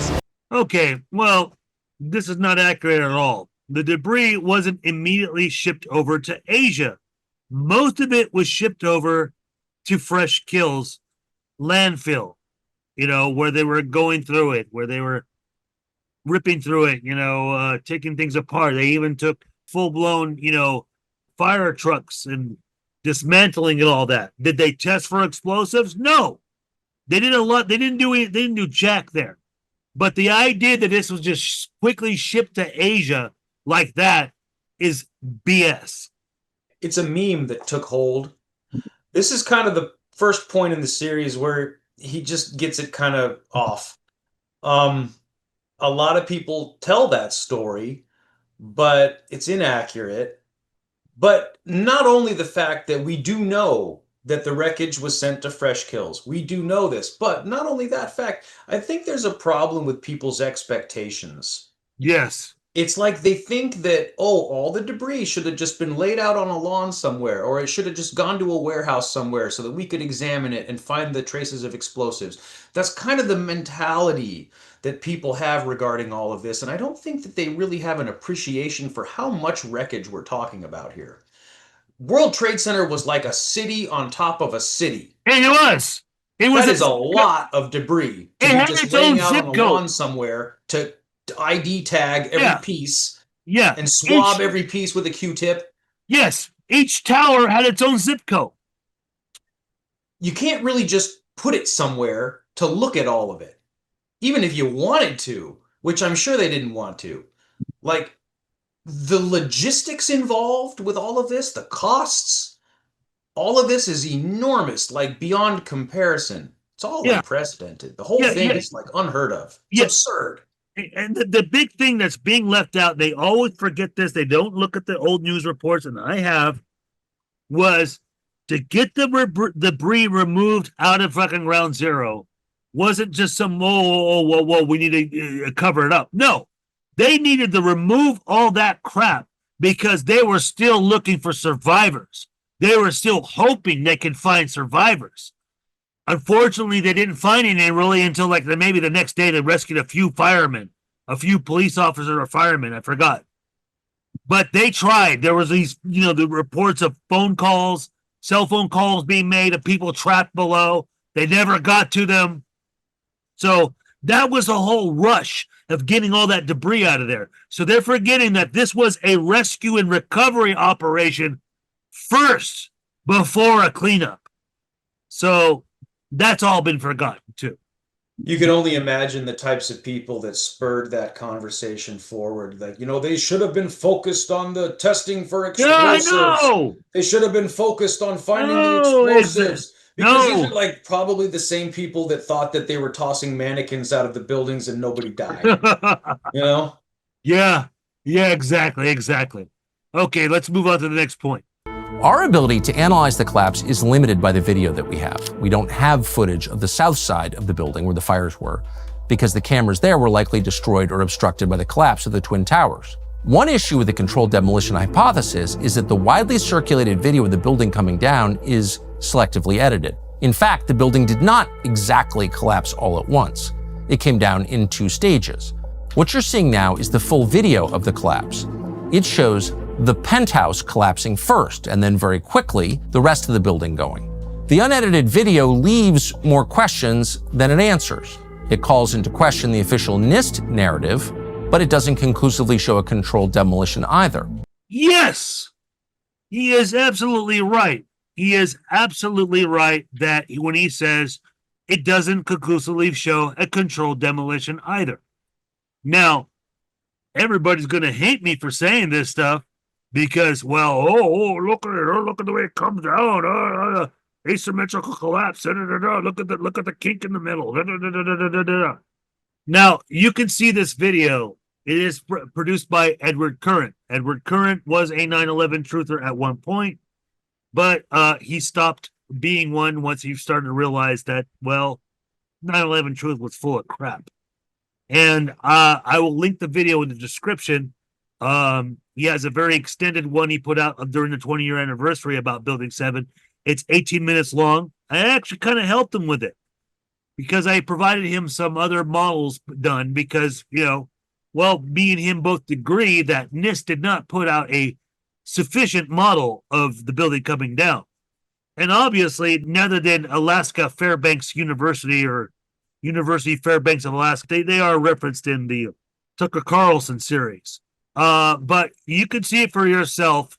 And I've kind of covered this in short films and in my 1993 World Trade Center bombing film that, no, Building 7 did not come down from a controlled demolition. You may not like the fact that I'm saying this, but I am looking at it analytically all the way down to the point. And Tucker made the point about they are deceptively edited.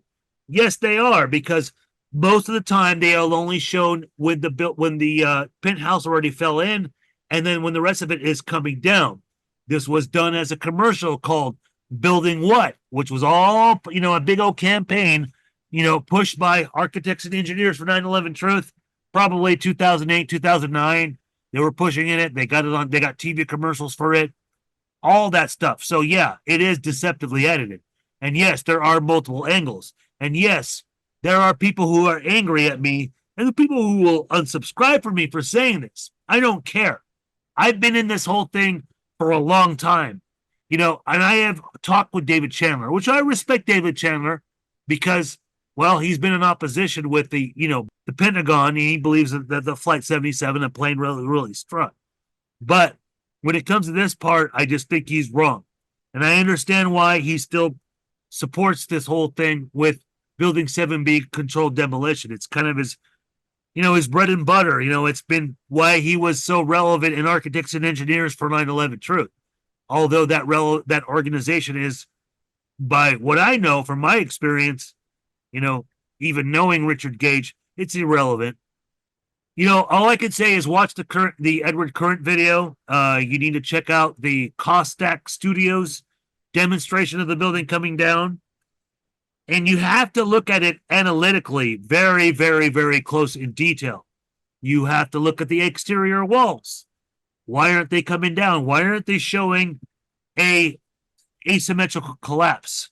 Why is the kink happening in the middle? Is it happening because there are lower columns being blown out, or is it because it's already hollow at that point?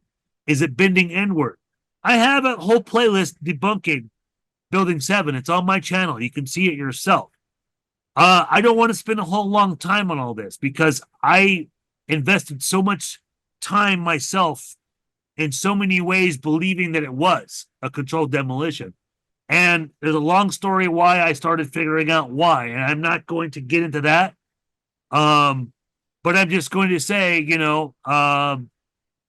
it's, just like with Sean just brought up, like, well, okay, well, why did it come down at 5:20? If it's so secretive, it's such a big deal, why not bring it down at nighttime when all electricity was out? You know, if it's supposed to be a demolition, a pre-planned demolition, well, you know, hit it when people are there, kill people, because that's what this whole theory is supposed to be about with the Twin Towers, you know, and you know, I'm not denying the possibility of explosives in the Twin Towers. I want to make that clear. I cover this in my 1993 World Trade Center bombing film. They put explosives in one of the towers. The plan was to bring both buildings down. They were symbolic targets. Building 7 is not a symbolic target. There were even neighboring buildings even taller than Building 7 around it. So I'm just saying, like, look at 1993. You can't deny the planes hit the buildings. They did, okay? Was it supposed to be some sort of spectacular terrorist incident planned by the conspirators? Yes, it was. No, you know, there's so much more you can get into. Was there more operatives involved besides the hijackers? Yes. Yes, there was. I can't prove it, but I can show you that they arrested a hell of a lot more people after 9/11. They weren't like at airports.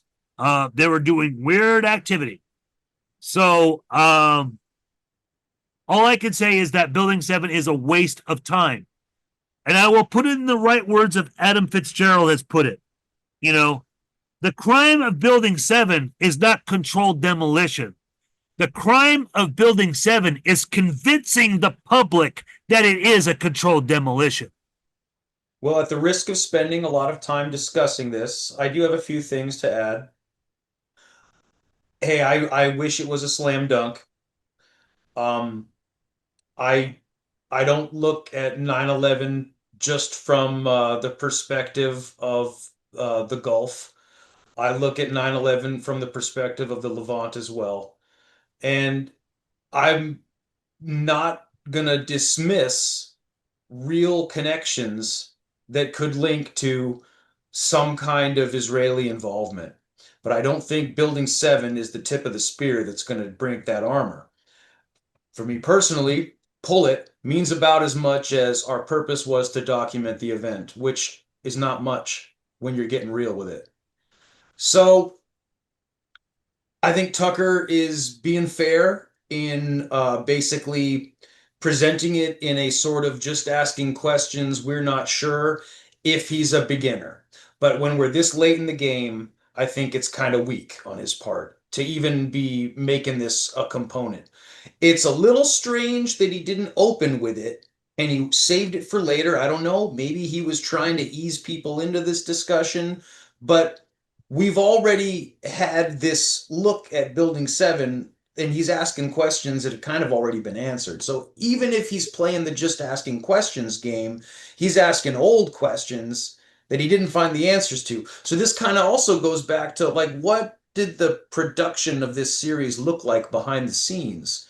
Who are you talking to? I know that you didn't just go find the documents like a researcher does. You didn't do that in 6 months or whatever it took to put this thing together. That takes years. And years ago, you thought 9/11 truthers were assholes. So did you have conversations with some people? Like, what documentary did you watch that made you take this angle with things? I wish it was a slam dunk. I wish that I could take it so seriously that I thought it was going to be a winner. But I tend to look at this from the perspective of, if this is some kind of property management crime, it adds a whole new layer to your conspiracy. It's a whole new thing that you have to untangle. You're going to be faced with very, very strong opposition trying to prove it. And even as Tucker Carlson has to admit, the argument can kind of go both ways. I have to assume that you're going to be up against the best lawyer on the planet. They're not going to let you win that argument in a courtroom. So I don't think it's the tip of the spear. I wish it was a slam dunk. But at the end of the day, I can put C. von Kersberg in World Trade Center 1. I can't put him in World Trade Center 7. He wasn't there. I can't connect it with a crime. I can't prove it. No. I'm highly suspicious of Silverstein. Anybody who's friends with Benjamin Netanyahu, I notice you, but I don't think you can do anything with it. And at the end of the day, the building doesn't fall straight down. Yes, it's typically deceptively edited. That's a fair way of putting it, even though architects and engineers wants to play semantics and say that that's not fair to call it that. It does seem that it's that way. And at the end of the day, a lot of people are fooled by deceptive edits because you mentioned Current. Current put out that fake video that was designed as a hoax video, that was designed to show how easy it is to fool people. The UFO thing. Have seen it. A lot of people watching this video have seen it. It's the video of World Trade Center 7 with explosions going off in the windows. And people still share it around and they say, look, here's the controlled demolition. And it's reverse, yes. And it was all fake. Current made it to prove a point, to prove how easy it was to fool people. What a lot of these people don't notice is the UFO in the background. Like, it's obviously a hoax. And Building 7, you can't win an argument with it because you're going to be going up against the strongest opposition, including the racism argument. So it's not a winner. It's not the tip of the spear. Absolutely correct. And there is a lot more. And I'm just trying to remember because you went, you covered a lot of points with all of that. And, like, with the Israelis and all that stuff, I'm like, they get arrested at fucking, 3:30, p.m. This is hours before, when Building 7 comes down. So what the hell is that supposed to be about? And like, okay. Benjamin Netanyahu, Silverstein, who's a fucking billionaire, he knew Benjamin Netanyahu. Well, Silverstein's a Jew. Well, guess what? There are a lot of rich Jews. There's a lot of Jewish property throughout New York and all that. I'm sure they've all had a conversation. They've all had something to do with Benjamin Netanyahu. Israel is a small country, technically. So, of course, they're keeping their channels of communication with anybody who is wealthy. So, I'm not trying to just, you got to make a conspiracy link directly to each other. Okay, you have something with the Israelis, with the moving companies. That's fine. But if you can't connect it to the Twin Towers, you're wasting your time. And I don't want to hear about Zim moving, okay? Because a lot of people go about pointing about Zim shipping. Zim moved out months before it even happened. They already gave up their lease in 2000, okay? The beginning of 2000, they were going to already move out. That may have been a warning sign after the Millennium Plot, okay? And still, some of their employees that were left over there died because they mostly moved out. I forget what state they moved out of. So that's not a good argument, okay? You still need terrorists to do this. Do they need help? Do they need any sort of reconnaissance? Sure, why not? Who could be giving it to them? Well, maybe the Israelis, maybe other Arab operatives, maybe other foreign intel. You could try to say domestic intel, but that's a big leap. And I will agree with the quote unquote 9/11 truth movement. Yeah, he spent all this time on Building 7, but he really did not address the Twin Towers. And I think he should have, as far as that. But, he gets into other lame hypotheticals. But anyways, continuing to part 4 with this other point. Because of how quickly authorities shipped the rubble overseas, we did not get a thorough investigation into the destruction. But one group of scientists did collect and test 4 samples of dust and debris collected by a Manhattan resident about 10 minutes after the collapse of the Second World Trade Center tower, 2 the next day, and a 4th about a week later. In 2009, they published the results of their study in the Open Chemical Physics Journal. In those samples, the scientists found distinctive red-gray chips full of highly energetic and thermitic material. In other words, they found traces of explosive compounds. To its credit, NIST's report did investigate multiple hypothetical blast scenarios, but found it would be impossible to carry out on any floor in the building without detection. It would have required removing or cutting columns with welding torches and placing wires for demolition. NIST found that window breakage patterns on visible floors was not at all like expected from a blast. NIST did not test residue from the attacks for thermite, but did note that thermite burns slowly relative to explosive materials and would require several minutes in contact with a massive steel section to heat it to a temperature that would result in substantial weakening. Additionally, they estimated that at least 0.13 pounds of thermite would be required to heat each pound of steel section to approximately 700 degrees Celsius, the temperature at which steel weakens substantially.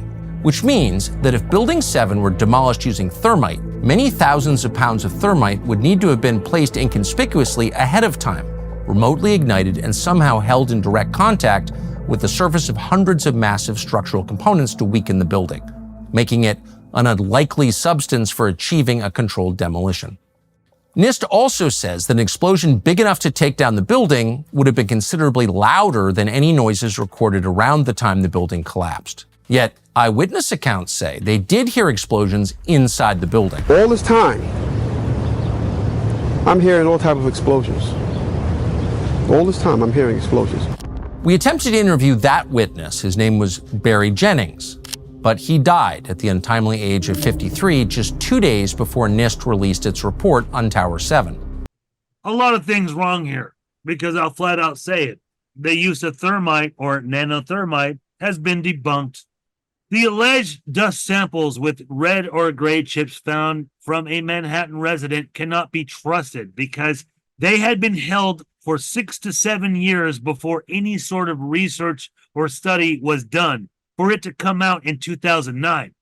There is no legal chain of custody for these dust samples, and the time window for their discovery renders it expired, as a resident or somebody could have tampered or planted such chips to make the appearance that it was nanothermite.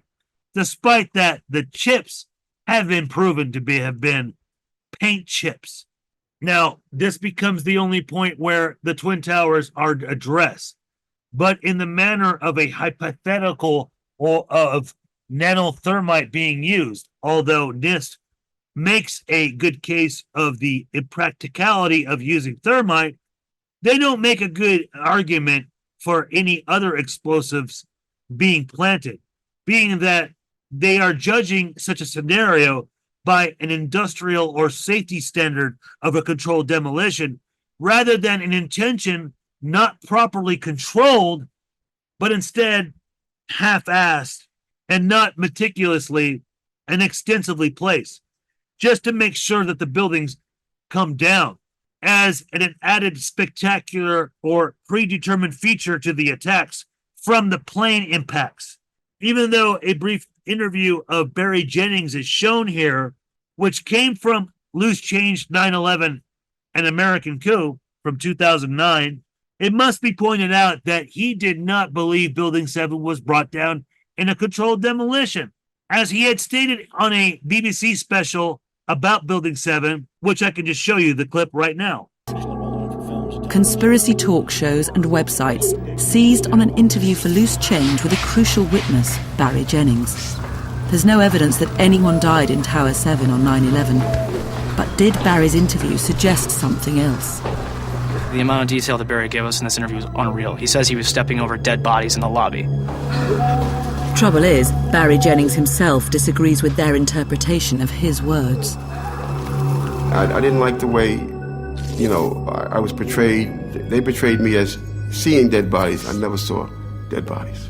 Lobby had nice escalators. But Dylan Avery has a recording of his interview, and he's unrepentant. And the firefighter that took us down kept saying, "Do not look down." And I kept saying, "Why?" He said, "Do not look down." And we're stepping over people. And you can feel when you're stepping over people. That's how... I didn't take anything out of context. I said it felt like I was stepping over them, but I never saw them. And, that's the way they portrayed me, and I didn't appreciate that, so I told them to pull my interview. Do I think that our government would do something like that to its people? No. I honestly don't believe that. Well, I know that I was in there, heard what I heard, saw what I saw. It's pretty well debunked. I wish it was a slam dunk. It seems like there's other explanations. I think that if you're trying to do a grand conspiracy, don't make it so full of holes like that. Al-Qaeda's famous for blowing things up with C4. Make it look like Al-Qaeda. Why get fancy with the thermite thing? Just use RDX, use Semtex or something. That way it looks like Al Qaeda. That way it's airtight. It just seems like that would be really sloppy tradecraft if they didn't just make it look like Al Qaeda. They could make it look like 1993. The Arabs bombed it again. They used their Semtex or whatever that they had tried to blow up the coal with. Just make it consistent, and it would have been clean because that's how I would do it if I was a spook. Yeah, and they use urea nitrate, and that is what was used in the 1995 bombing of the Oklahoma City building. You know, the Oklahoma City bombing, the J.P. Murrah. Yeah, so, and that's the whole thing. They don't want to simplify it like that. They'd rather make it some scientific, some big thing. Oh, military grade thermite. Oh, so the U.S. government was involved. You know, so yeah, lame. So let's move on to the next part. The film director Spike Lee attempted to cover this story in an HBO docuseries entitled NYC Epicenter's 9/11 to 2021 and a half. In an interview with the New York Times, Lee said the amount of heat that it takes to make steel melt, that temperature is not reached. And then the juxtaposition of the way the Building 7 fell to the ground, when you put it next to other building collapses that were demolitions, it's like you're looking at the same thing. For saying this, Lee was excoriated by the press, which usually lionizes him. He suggested that the official 9/11 narrative might be wrong, and for doing so, he was called an anti-Semitic conspiracy theorist by the Times of Israel. In the end, Lee re-edited his docuseries and removed portions that were skeptical of the official story of the collapse of Building 7. Okay, this isn't true. Richard Gage promoted COVID-19 pandemic as a false flag operation. Spike Lee initially canceled it because of the flack he was getting by having Richard Gage on it, espousing the anti-vax position during the height of the pandemic, which Lee opposed when he later discovered it. This also consequently jeopardized Gage as the head of AE 9/11 Truth, ultimately firing him. Now, Sean, you know damn well, like, the time frame when all this happened, because, like, this had happened, like, right before Richard Gage started defending David Chandler over the Pentagon attack, you know, saying it was Flight 77. Then the other little minions below the group were pissed off, you know, Craig McKee and Andy Steele, nobodies, basically. You know, they even put a hit piece on myself, Adam Fitzgerald, and Ed Brotherton, you know, accusing us that we're some kind of agents. They made a whole thing about it. They made a whole podcast. Longest podcast they ever did. And, you know, they were told to take it down. And then Richard Gage gets fired like a week or two later, maybe a week later, because this is already up into the beginning, right before the 20-year anniversary of 9/11. And you know, this just had to do with Richard Gage himself. It had nothing to do with, like, well, that, you know, Spike Lee was just organically getting into the whole thing himself. No, he was brought upon, introduced to it by Richard Gage. Richard Gage has a bad reputation. You know, why is he jumping onto, you know, the vaccines and stuff like that when he's supposed to be a 9/11 expert? You know, stick to 9/11. You got plenty of things you haven't looked at. You ignore the hijackings, you ignore everything else. Oh yeah, you'll talk about the Israelis. Barely. You never even addressed it, even when you ran the organization. But you ignore the whole thing of Al Qaeda being involved, and you push this fantastical, you know, self-inflicted wound, you know, backed by Alex Jones. So I don't feel sorry for him being booted out of the organization, because the organization was crap to begin with in the first place. So Tucker is wrong by saying that Spike Lee lost his place just because he was covering Building 7. No, it's because he had Richard Gage. It was an interesting time in the alt media and conspiracy theory world. You know, it's something that you've actually talked quite a bit about and warning people about. This is a mistake to jump onto the conspiracy theory of the week and deviate from your focus and not get things figured out. Just jump around in all these different conspiracy theories and play around in the hoax territory. Something that you warned a lot of people about regarding the mistakes of Alex Jones in particular. It's the territory of defamation. Yes. The territory of basically financial consequences. And, as far as being called some form of a prejudiced, an anti-Semite or whatever the accusation is regarding 9/11 discussion, I think that the only people who actually sincerely get called anti-Semitic conspiracy theorists with 9/11 are the people that don't know what they're talking about.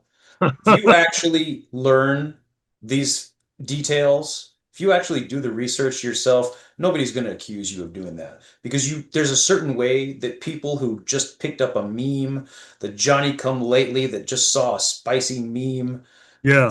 and he's got some kind of racist sloganeering in his head, and he's using catchphrases that he doesn't even know where it came from, and he doesn't know the details, and he never read the fucking FBI reports on the dancing Israelis. He doesn't know anything, and he says something that's mildly offensive, and that's the person that's going to get called anti-Semitic conspiracy theorist, because someone who actually knows the details doesn't come off like that. They don't come across like that, and they also know that territory that they're exploring and these types of consequences which exist.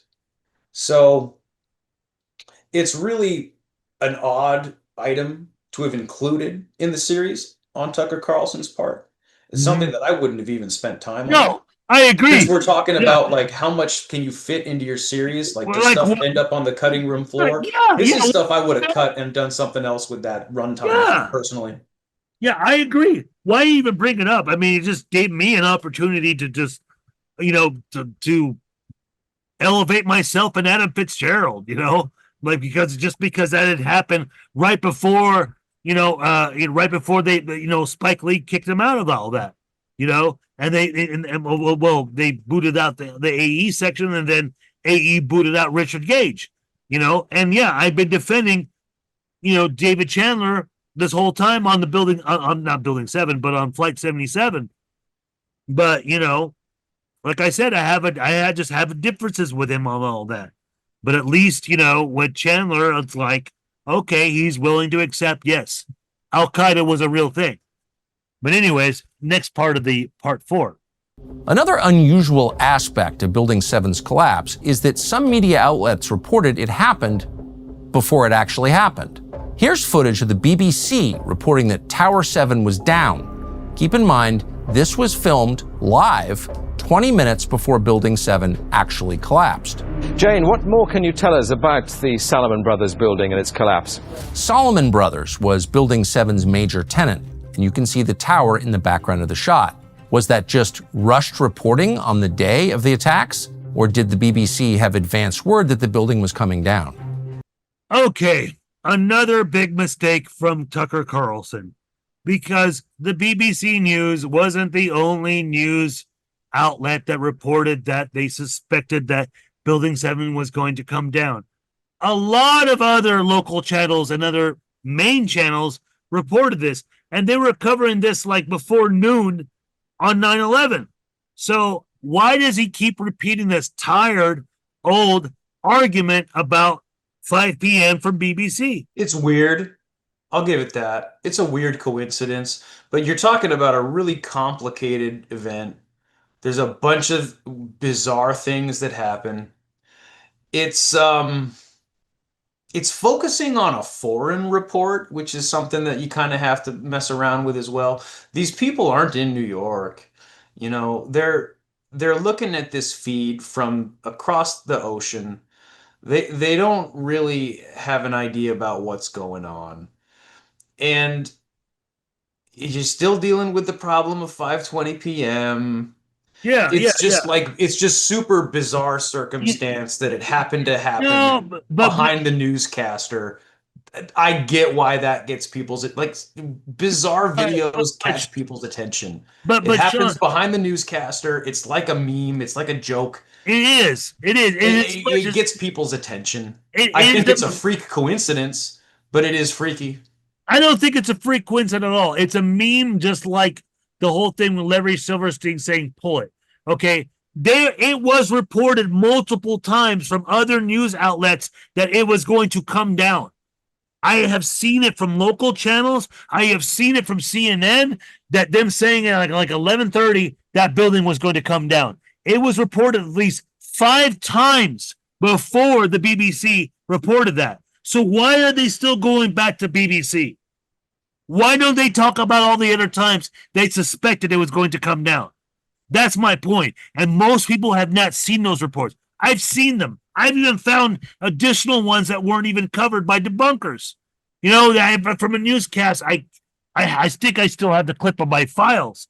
You know, she's reporting at 4 o'clock, oh, it's going to come down. And she's inferring like it's going to come down like this. No, I guess not. I know all our reporters are busy putting together reports for our 5 and 6 o'clock broadcasts. You are, again, looking at pictures of Ground Zero. This is ABC exclusive video. Just to keep you up to date with the latest information we have, we know right now that 7 World Trade is on fire. Firefighters have told us that perhaps they are going to try and just let the blaze go out on its own. More than likely, though, it would appear that building is going to collapse and become the 3rd collapsed building in Lower Manhattan. Okay, so it wasn't a big deal. They let it go. We already know they weren't fucking, you know, the firemen weren't there to try to put out down the blaze. They backed out. They had no water. The water was broke. The water lines are broken because of the buildings coming down. So there was no way to distinguish to put out the blaze.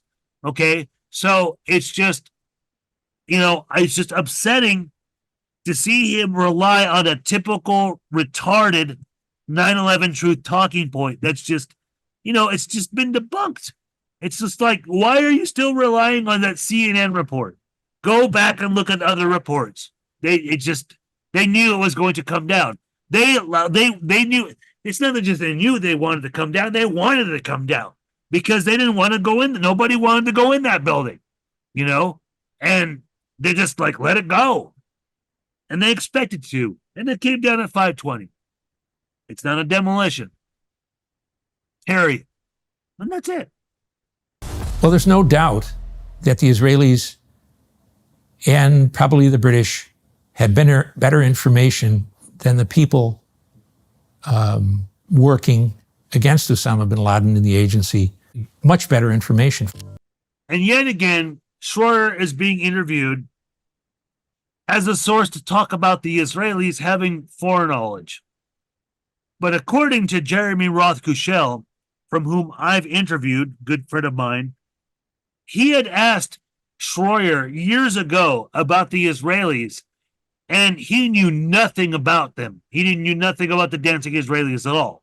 But now, all of a sudden, he knows about it. This is BS. Despite that, Schroer may have told a committee back in 2013 that we needed to dump the Israelis as far as intelligence. The reality is that, you know, he knew nothing about the dancing Israelis at all.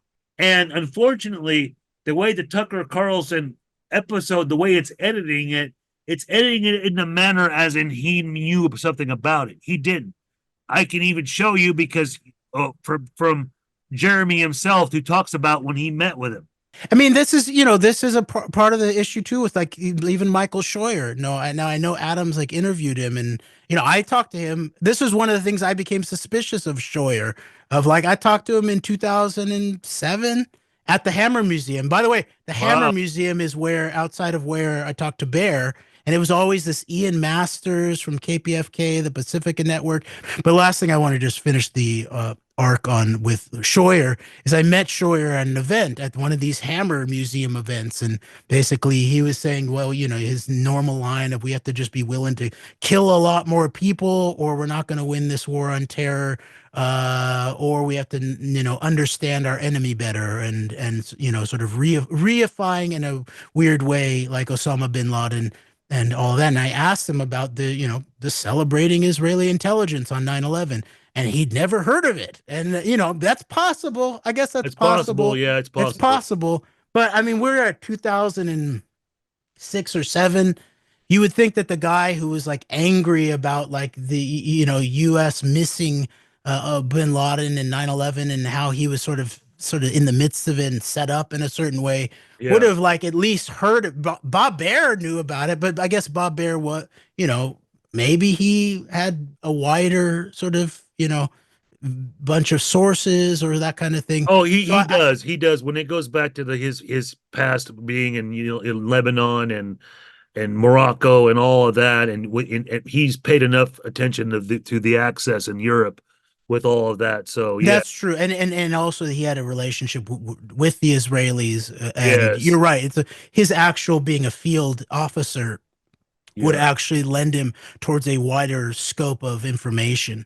But then the main point I wanted to say about Scheuer is that Scheuer, during, I think it was like around January 6th, in that time frame, sort of could have been under Trump, could have been under Biden. He was saying very similar kind of things that you're talking about, Scott Bennett. He was like going almost full QAnon, but beyond that of violence and all of this kind of thing. And now Scheuer's now then hooked up with the core of the JP movement people. And but anyway, what do you think, Sean?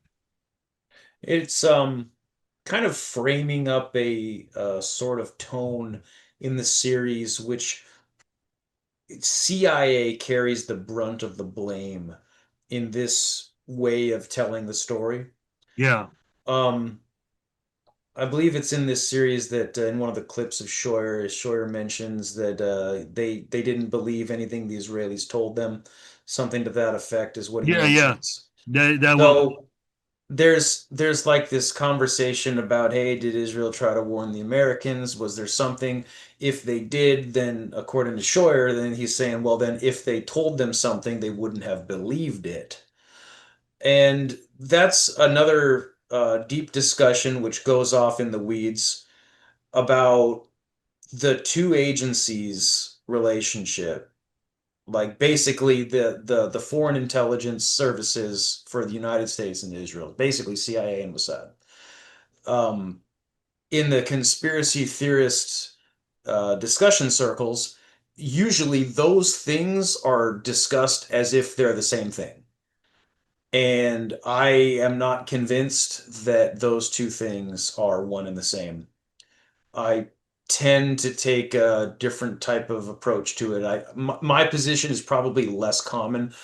I think those agencies are very different. I think they do things very differently, and I think that they hate each other. But I digress. What you've got here is kind of a narrative where, I don't know, we seem to be putting a lot of blame on CIA. And as I brought up earlier, NSA gets mentioned in this series, but kind of neglected. Like, if you're going to be talking about American agencies that carry a big chunk of the blame, I really think we're sleeping on NSA. Yeah, I agree with that. I agree with that. Absolutely. Absolutely. Read between the lines on that. Yeah. A number of foreign governments may have had foreknowledge of 9/11, but the Israeli government stands out in particular. And here's why. On the morning of 9/11, a group of 5 Israeli nationals purported to have witnessed the initial explosion of the World Trade Center and were seen to be celebrating the event. At the time, the celebrations received quite a bit of mainstream media coverage. Fox News has learned some U.S. investigators believe that there are Israelis again very much engaged in spying in and on the U.S., who may have known things they didn't tell us before September 11th. It's striking to see operatives from a supposedly allied country celebrating the mass murder of Americans. But it is true that some in Israel saw the attack as a good thing for them.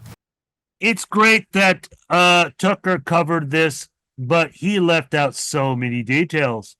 One, it's more than just them celebrating, but they were witnessing, filming the first attack before it happened. He explicitly left out this detail. Secondly, he avoids that the van tested positive for explosives.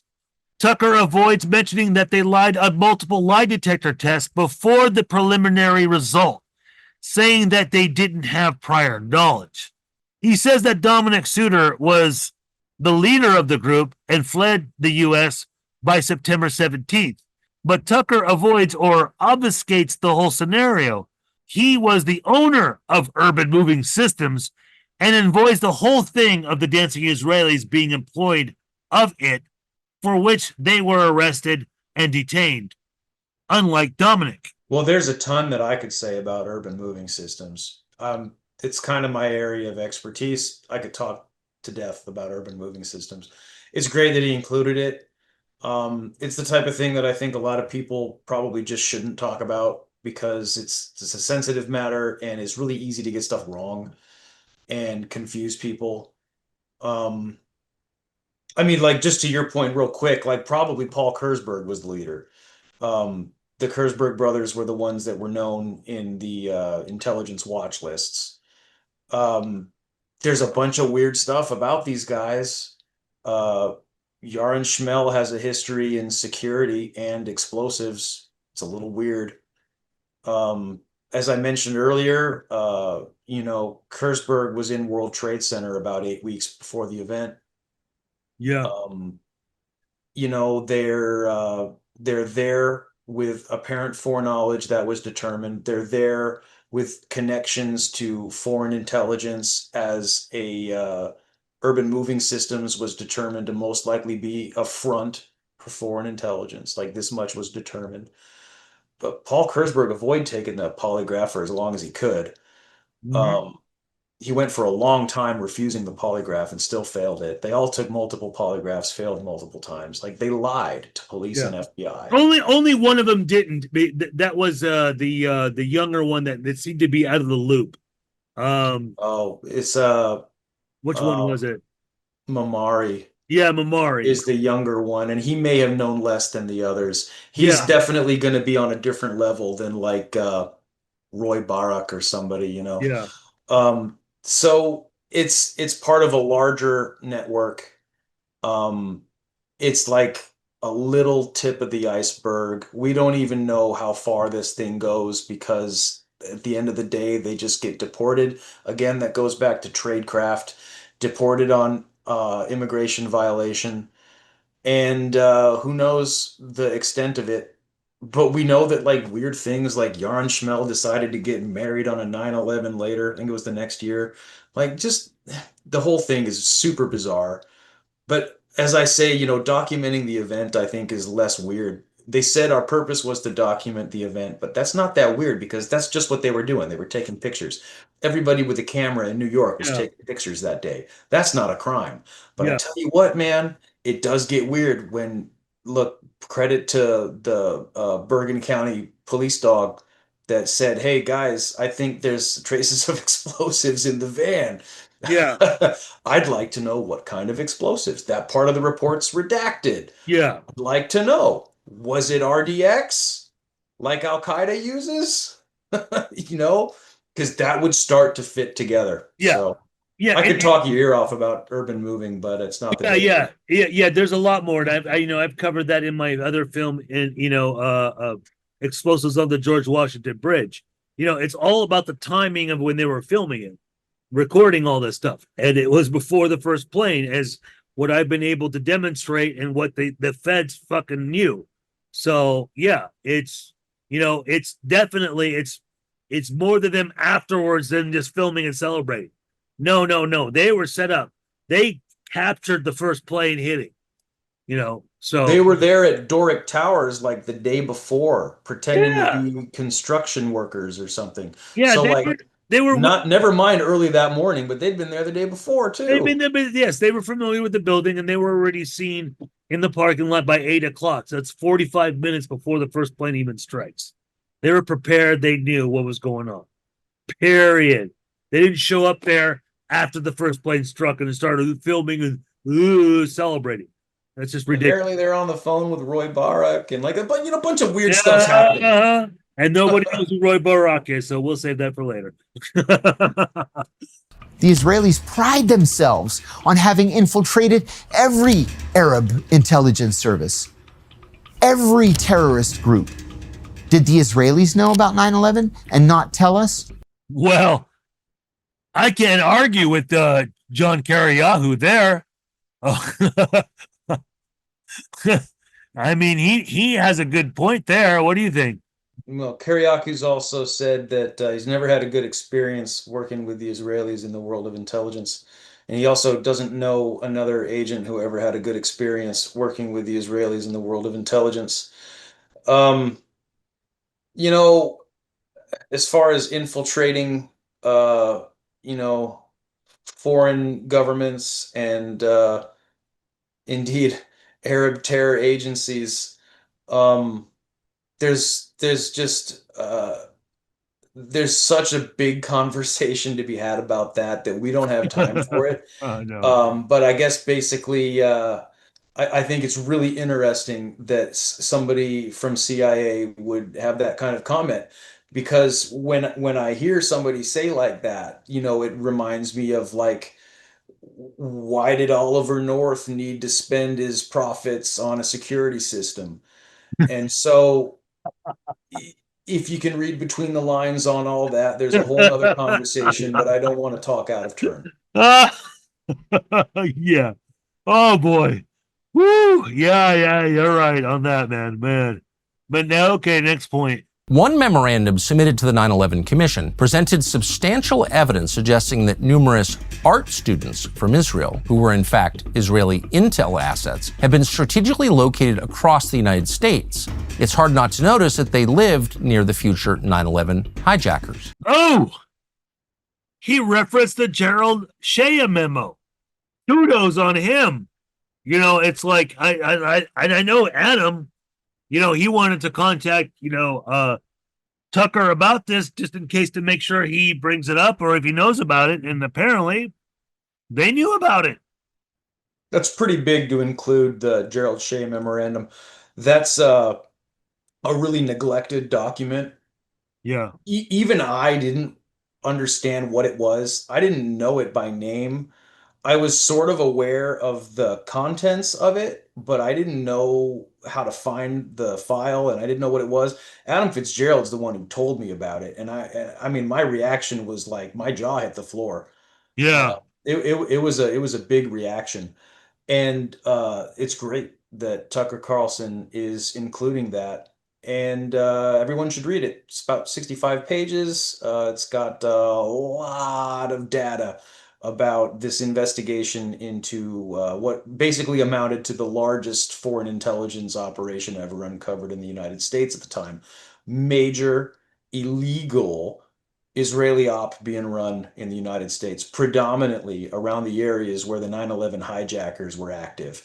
It opens the door to this whole other conversation about like, hey, did the Israelis not warn the Americans about something that was going on, or an even deeper conversation about like, were they even helping them? We don't know, but it's highly suspicious.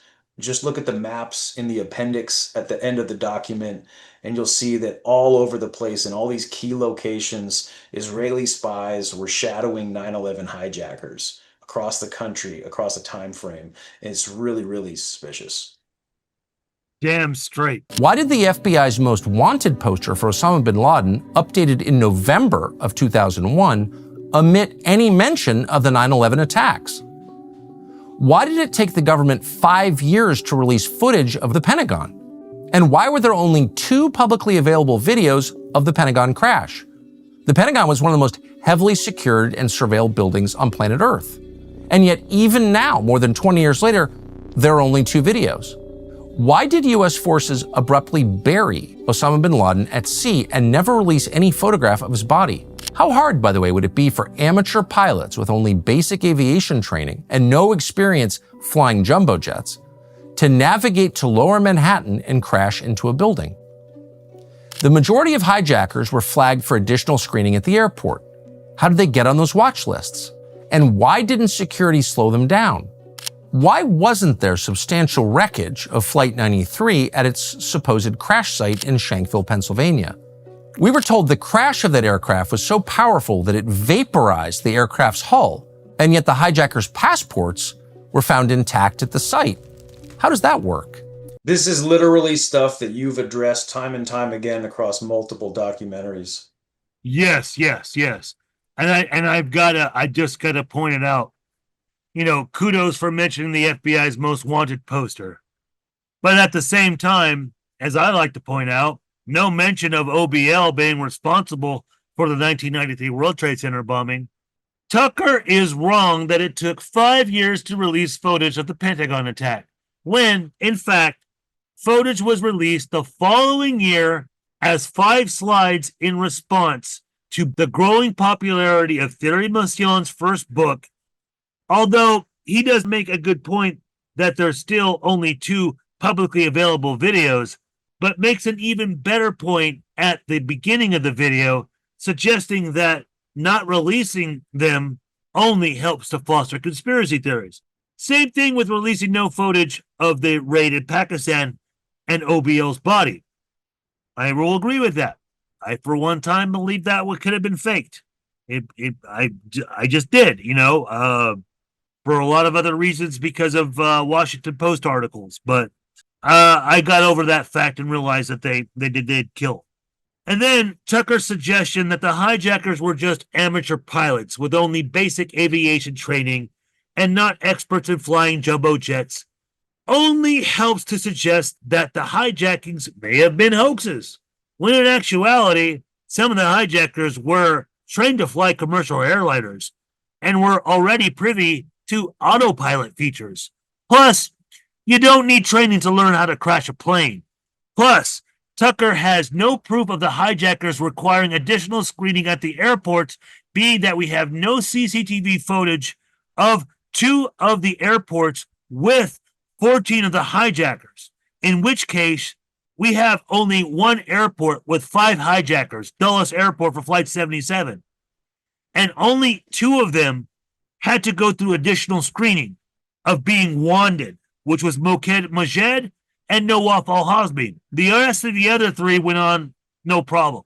And then, as far as how they got on with watch lists, that could either be the late intelligence the FBI got or because of previous FBI suspicion and surveillance of them. We don't know, but they may have been watched for other reasons outside of getting intel from the CIA. And then Tucker's suggestion as to why there wasn't substantial wreckage in Shanksville is only fostering the NORAD shoot-down theory of Flight 93, which is not true. My only comment to all of those, because I think they're non-issues, like, for example, you don't need to be an expert to crash a plane. My only thought is that, if the OBL assassination was a psyop, it failed miserably because nobody gave a shit. When they finally killed bin Laden, it didn't mean anything by that point. So if that was supposed to be some kind of psychological operation, it fucking failed. Well, it benefited Obama. It ensured him to get a second term in office because I saw all the praise. So it only benefited him. It wasn't part of the Bush administration, obviously. It didn't happen under that. So that's the only thing that I saw. But yeah, I mean, as far as the conspiracy theories and 9/11 truth movement and all that, they were in doubt. The biggest thing that he makes the mistake here of is making a big deal out of the plane crashes, because that's where he's like really leaning into the hoax territory. Once you can't trust anything, then you just can't know anything. And so, like, really, if you're having a discussion about like what do you know, you got to work with facts. And he's playing around in this territory of I don't know what happened to these planes that disintegrated. You've talked to death about it, about all the historical examples, which there's actually more than 1 or 2 of, that you can start to compare to how these things work. And yes, 9/11 is unprecedented. Yes, it is sort of a unique situation, but there are comparisons and there are ways to understand. Before and after 9/11 too. Before and after. So just like people play this game in reverse with Building 7, they say, look how these buildings didn't collapse. You can also say, well, look how these planes got obliterated. It's out there. PSA 1771 is just one. Like, there's ways to explain how this stuff happens. And if he's doubting Pentagon footage, then at the end of the day, what is his whole point of starting his series with Midar and Hazmi if you don't have a Flight 77? Well, to be fair, it seems that he wasn't entertaining the no plane hit the Pentagon theory. He was just suggesting that taking too long to release these damn videos fostered them. And I will agree with him all that. But he didn't do that. He is only suggesting that Flight 93 was shot down. That's what I'm taking. But that doesn't mean he doesn't think it was organically hijacked. However, if you're going to even say that, then you're going to have to ignore all the passenger phone calls. You're going to have to say, well, let's roll didn't happen. That's the thing. And it's just like, well, then you can't be calling the victims' families crisis actors or whatever, saying that that's all part of the hoax, because there was enough proof from the phone calls that they were going to storm the hijackers to try to take over the plane, and which is a consequential to it diving and obliterating. So that's the only thing. So he's not really entertaining the whole idea of no hijackers, or especially with Flight 77. So it's just that the shoot down theory is stupid.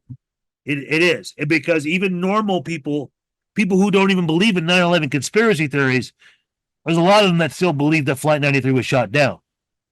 That's a good point. It's sort of a normie type of conspiracy. It's normie. It's very normie. The people who don't know anything about conspiracy theories say something like, "Oh, I heard that flight got shot down." But it's a lot of too little, too late. It's behind in the times. It's going to be another 17 years before he gets back around to figuring out Lebanon at this rate. Yeah. We can check back in 2035 when the urban moving systems files get released and Tucker Carlson finally starts talking about Ziad Jarrah. Yeah, exactly. Okay, now we come to the fifth part, which isn't going to be very long, but, check out this. Most of what we know about the al-Qaeda plans for 9/11 was obtained through torture. The part of the commission's report that talks about the plot, the actual story of how the hijackers met, how the plan was devised, comes from quote-unquote questioning of Khalid Sheikh Mohammed and Ramzi bin al-Sheikh, who were two detainees that were in custody. It was based on torture. Anyone who knows anything about torture knows that any information gleaned through torture is not reliable, it's not credible. The CIA knew full well that the information it was gathering wasn't credible. Detainees made false confessions under pressure. Those detainees included 9/11 mastermind Khalid Sheikh Mohammed. Khalid Sheikh Mohammed is probably the best example here. He confessed to, for example, murdering Daniel Pearl.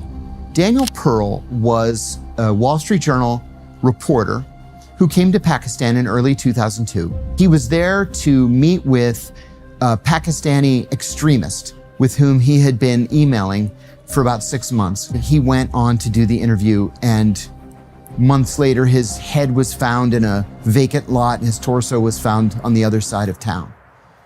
Well, we know who killed Daniel Pearl. He was arrested. He confessed. He pointed the Pakistani authorities to Daniel Pearl's torso, and he was sentenced to life in prison. But Khalid Sheikh Mohammed, during torture at the hands of CIA officers, also confessed to killing Daniel Pearl. We knew he didn't kill Daniel Pearl, but the torture was so severe, he was telling his CIA interrogators, anything that he thought they wanted to hear just to get them to stop torturing him. Some problems here. The part about KSM and al-Shibi having initially confessed through torture is inaccurate, because they confessed in April of 2002 with an interview by Al Jazeera journalist Yosri Fouda.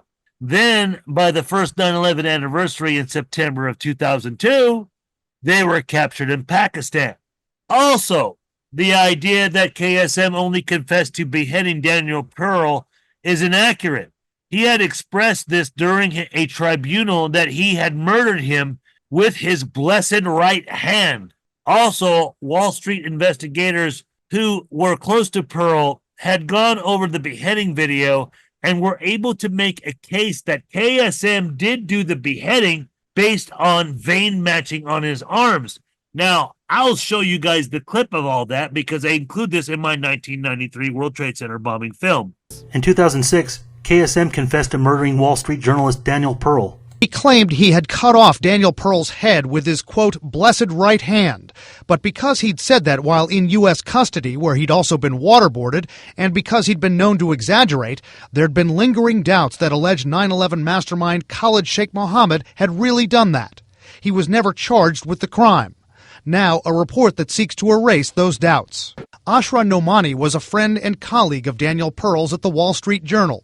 She led an exhaustive investigation by a group of Georgetown University students of Pearl's murder in Pakistan 9 years ago. The authors say they can pin the killing on Khalid Sheikh Mohammed because they analyzed an unusual technology called vein matching. They say at one point the FBI asked the CIA, who was holding Mohammed, to take a picture of his right hand.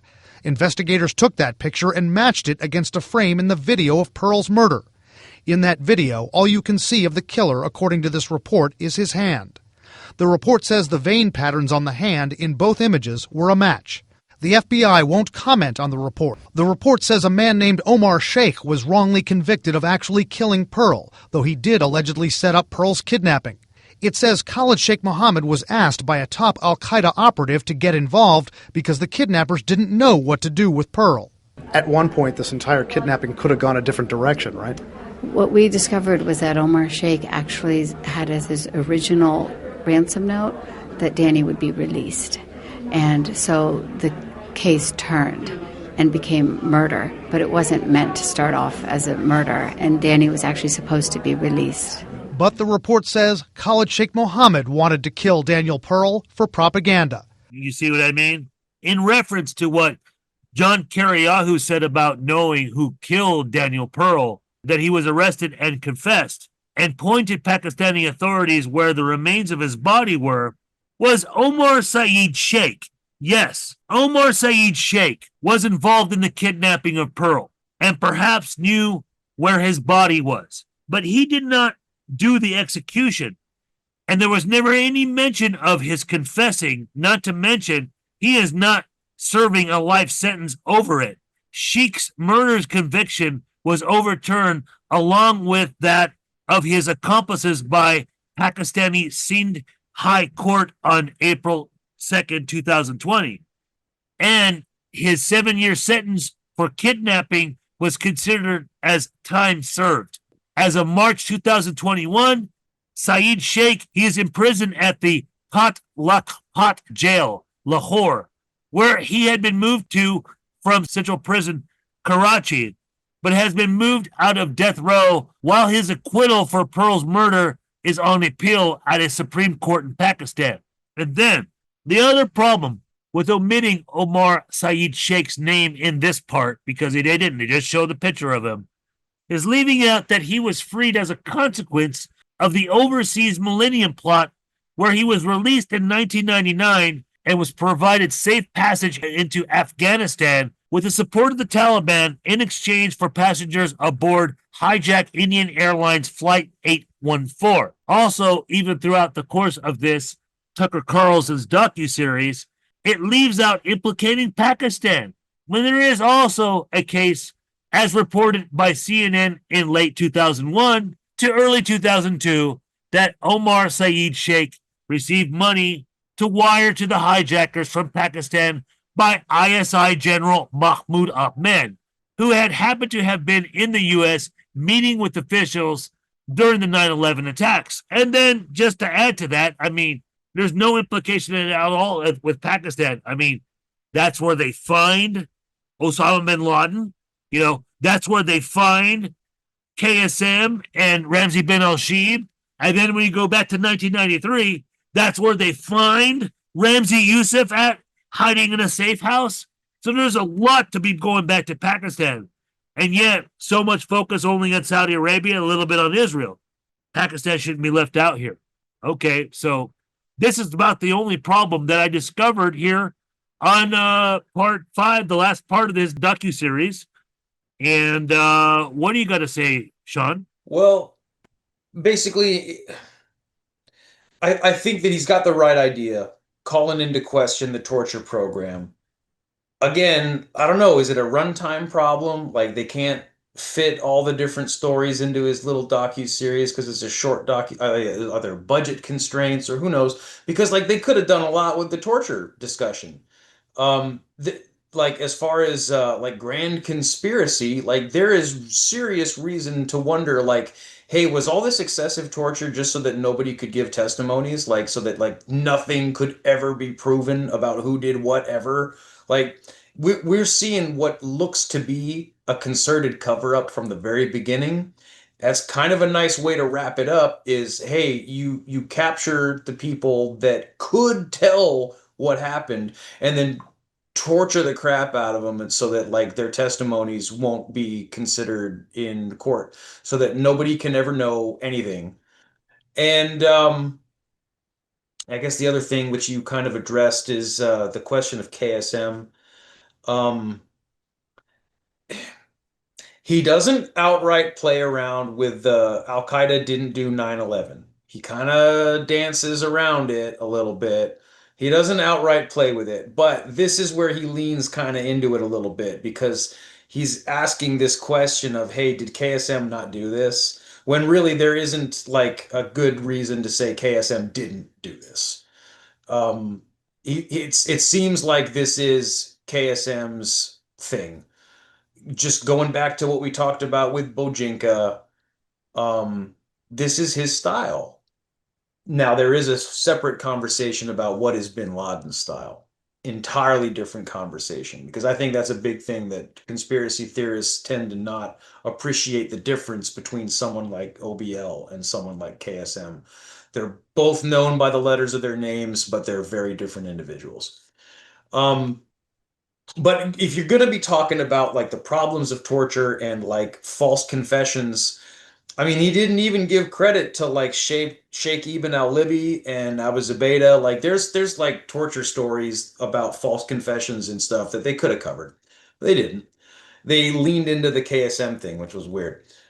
Brought up Daniel Pearl too. Like, so maybe there was stuff that they wanted to do with this, but chose to not go deep on them. I mean, they covered a lot of ground in this, couple hour long series. A lot of legitimate stuff too. I guess like sort of like looking at the series as a whole now, they did a very good job. And I'm probably not going to be like singing it a ton of praise, because it's all kind of too little too late. I've said it for like 3 times now. This is all old stuff. That's what Adam Fitzgerald said when he reviewed the series last month, I think it was. He was like, this stuff is all old information. This is basic information. I'm probably not going to be telling all my friends, oh, you got to watch this series. It's just probably not going to be a recommendation for me. It's probably not going to be something that I'm like getting all excited about. But what I could say in like sort of a positive sense is, if somebody is already an audience member of Tucker Carlson Network and they already watch Tucker, like, daily or weekly or whatever their routine is, this is probably an okay thing for them to watch. If they're already in the chair watching Tucker, I think it's fine if they watch this. And if they're a young person, like we talked about earlier, like maybe even somebody that doesn't remember Daniel Pearl, or maybe they weren't even alive for Daniel Pearl. Maybe they weren't even alive for 9/11. Like that audience, maybe there's something that they can get out of this. But I think the best stuff is what's in between the lines, and the best stuff is what he's giving you some breadcrumbs on, that you're going to have to chase down the leads yourself to really get something good.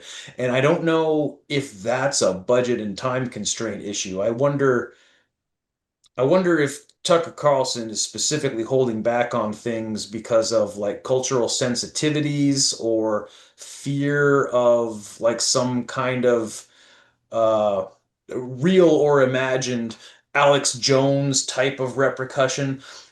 I wonder, because there's certain things that he seemed to lean into, and there's certain things that he seemed to lean away from, and he only barely touched on a lot of stuff. Devil's Advocate it's a ton of information. They probably had constraints. I didn't hate it, and I thought for sure I would, because I've seen who Tucker Carlson behaved like before December of last year, or whenever it was that he suddenly took on this new tone. I've seen what Tucker Carlson used to act like, and I think this is very different. A lot of people get excited when people, turn a new page, or when people finally get on board. But for me, I'm a pessimist, and to me, I think that's like an alert. Like it kind of that's my system blinking red, if you will. So basically, my closing thoughts is I didn't need this series at all. I didn't learn a damn thing from it. Tucker Carlson, Tucker Carlson should have done a 5-part series about Iran-Contra. Yeah. Good point. And the only thing I would say to that is that, well, I just think it was inaccurate, even though they used Kristen Breitweiler's part, saying that the only confession is KSM, under torture. No, he confessed, in April of 2002 in that interview with Yossi Fruta. But the question is why did he do that? And, why did he, and I have my own theory about that. And that's because there were so many people detained in the U.S. back then. He was there to just, to refortify, the official narrative at that point. There was only 4 hijackings. And that's what he was there to do. And especially with Ramzi bin al-Shibh, the timing, 9/11, some cake symbol, and 9, it's just some stupid shit that they, he said, which was dumb. It didn't make sense to that have to be speaking in code with all the emails and so many people involved.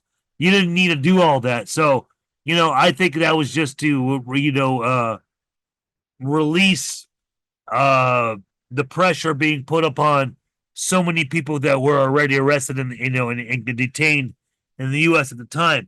But it's inaccurate to say that they didn't confess, that they only confessed under torture.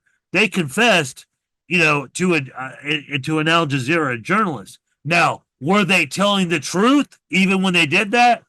I don't think so. I don't think they were telling the entire truth, because I think there were other people behind them, obviously.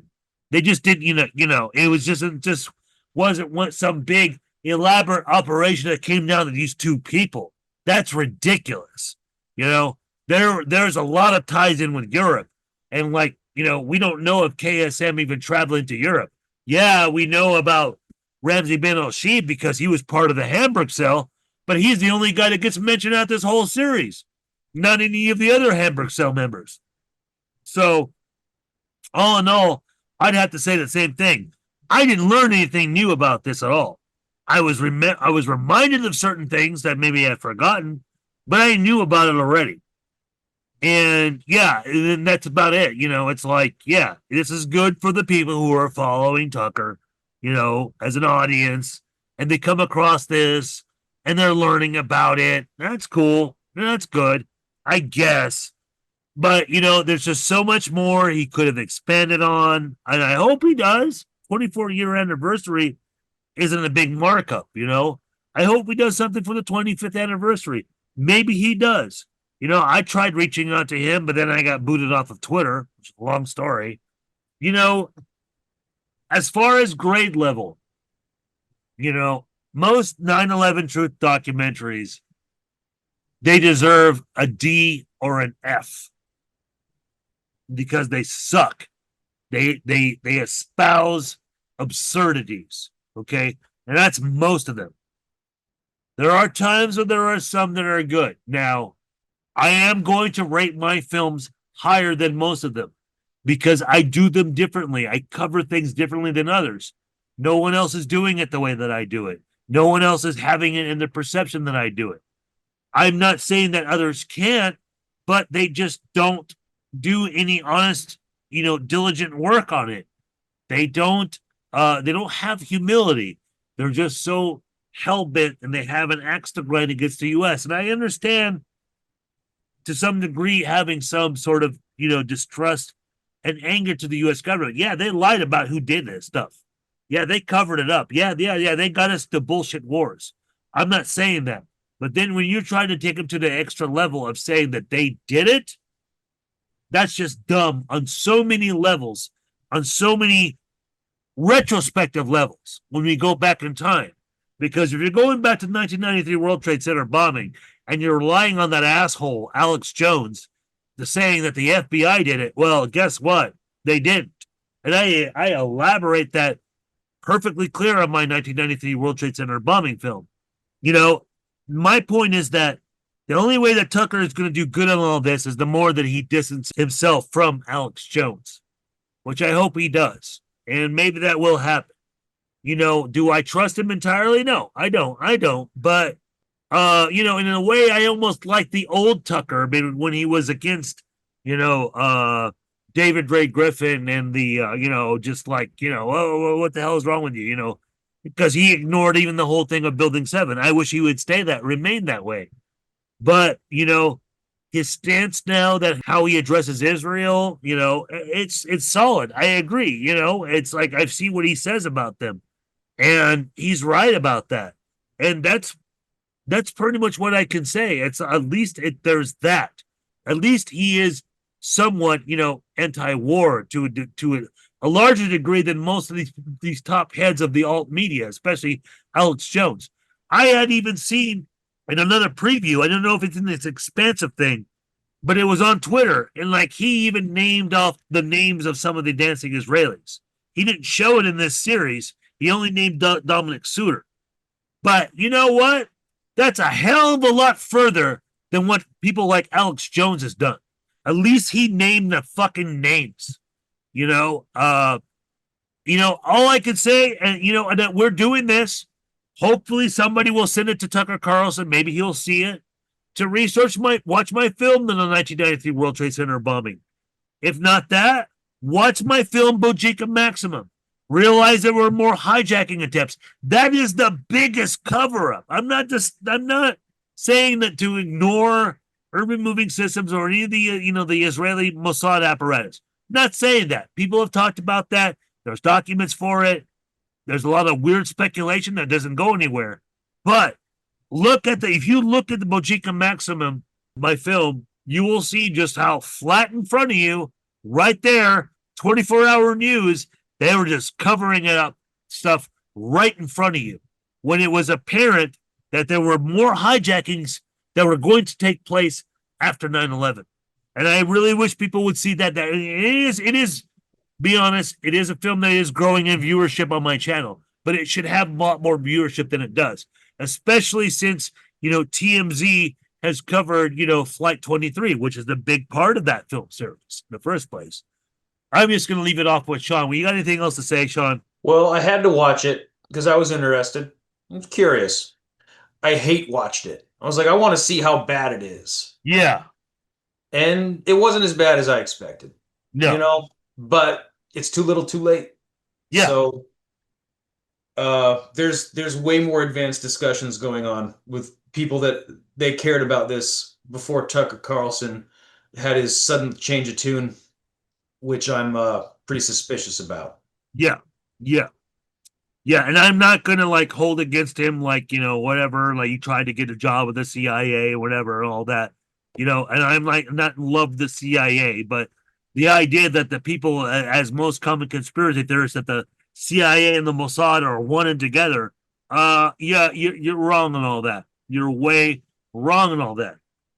Like as I've covered in my 1993 World Trade Center bombing film, you know, the Mossad had plans to execute some of our presidents. Not going to name which ones they were, but you can find out for yourself. And this is before, you know, they took over, you know, all of Palestine. I'm talking about the, you know, the 80s. So, yeah, you have a very simpleton idea that everything is just all in collusion with the Mossad, that our intelligence is. It's not so. If it was so, then Palestine would have been gone already. There would have been nothing there. Israel would have taken over a long time ago. And that has not happened, you know. And, you know, I'm not defending the Trump administration. I'm very much at odds with it now. Had a different opinion at the beginning, but don't want to turn that into another conversation. But Sean, anything else you want to add? Well, it was worth it to check it out. It's always, you know, it's information that you can judge.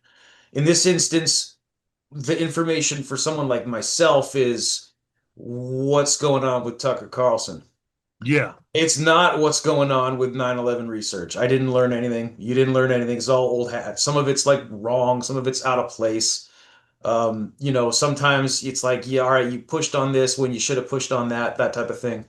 Yeah. I'm just curious what's going on in the alt media because there's this whole other problem beyond politics where we have this problem in the media that I can't even put a name to it. I don't even fully understand what it is. But Yeah. people don't have advanced conversations, and it's related to our culture, it's related to our media, it's related to our diet of what we consume and how we interpret things, and it limits serious discussion. It's why people talk about where's the plane at Shanksville. So Yeah. this is sort of an exercise in understanding what's going on with that and just looking at it from this particular angle. So that's the benefit I got from it. Well, to leave it off of my folks here on with 9/11 True Crimes. Subscribe to my channel. You want to learn a lot more, you want to become a Patreon. And you can also become a 9/11 membership. It's a little bit costly. You'll get some stuff, but you're better off becoming a Patreon. And on top of that, I also recommend everybody to subscribe and follow Sean Russell's channel and his Patreon. I'll put it in the links as well. Also, check out Adam Fitzgerald. I'll put a link on his video on his YouTube. He doesn't have a Patreon.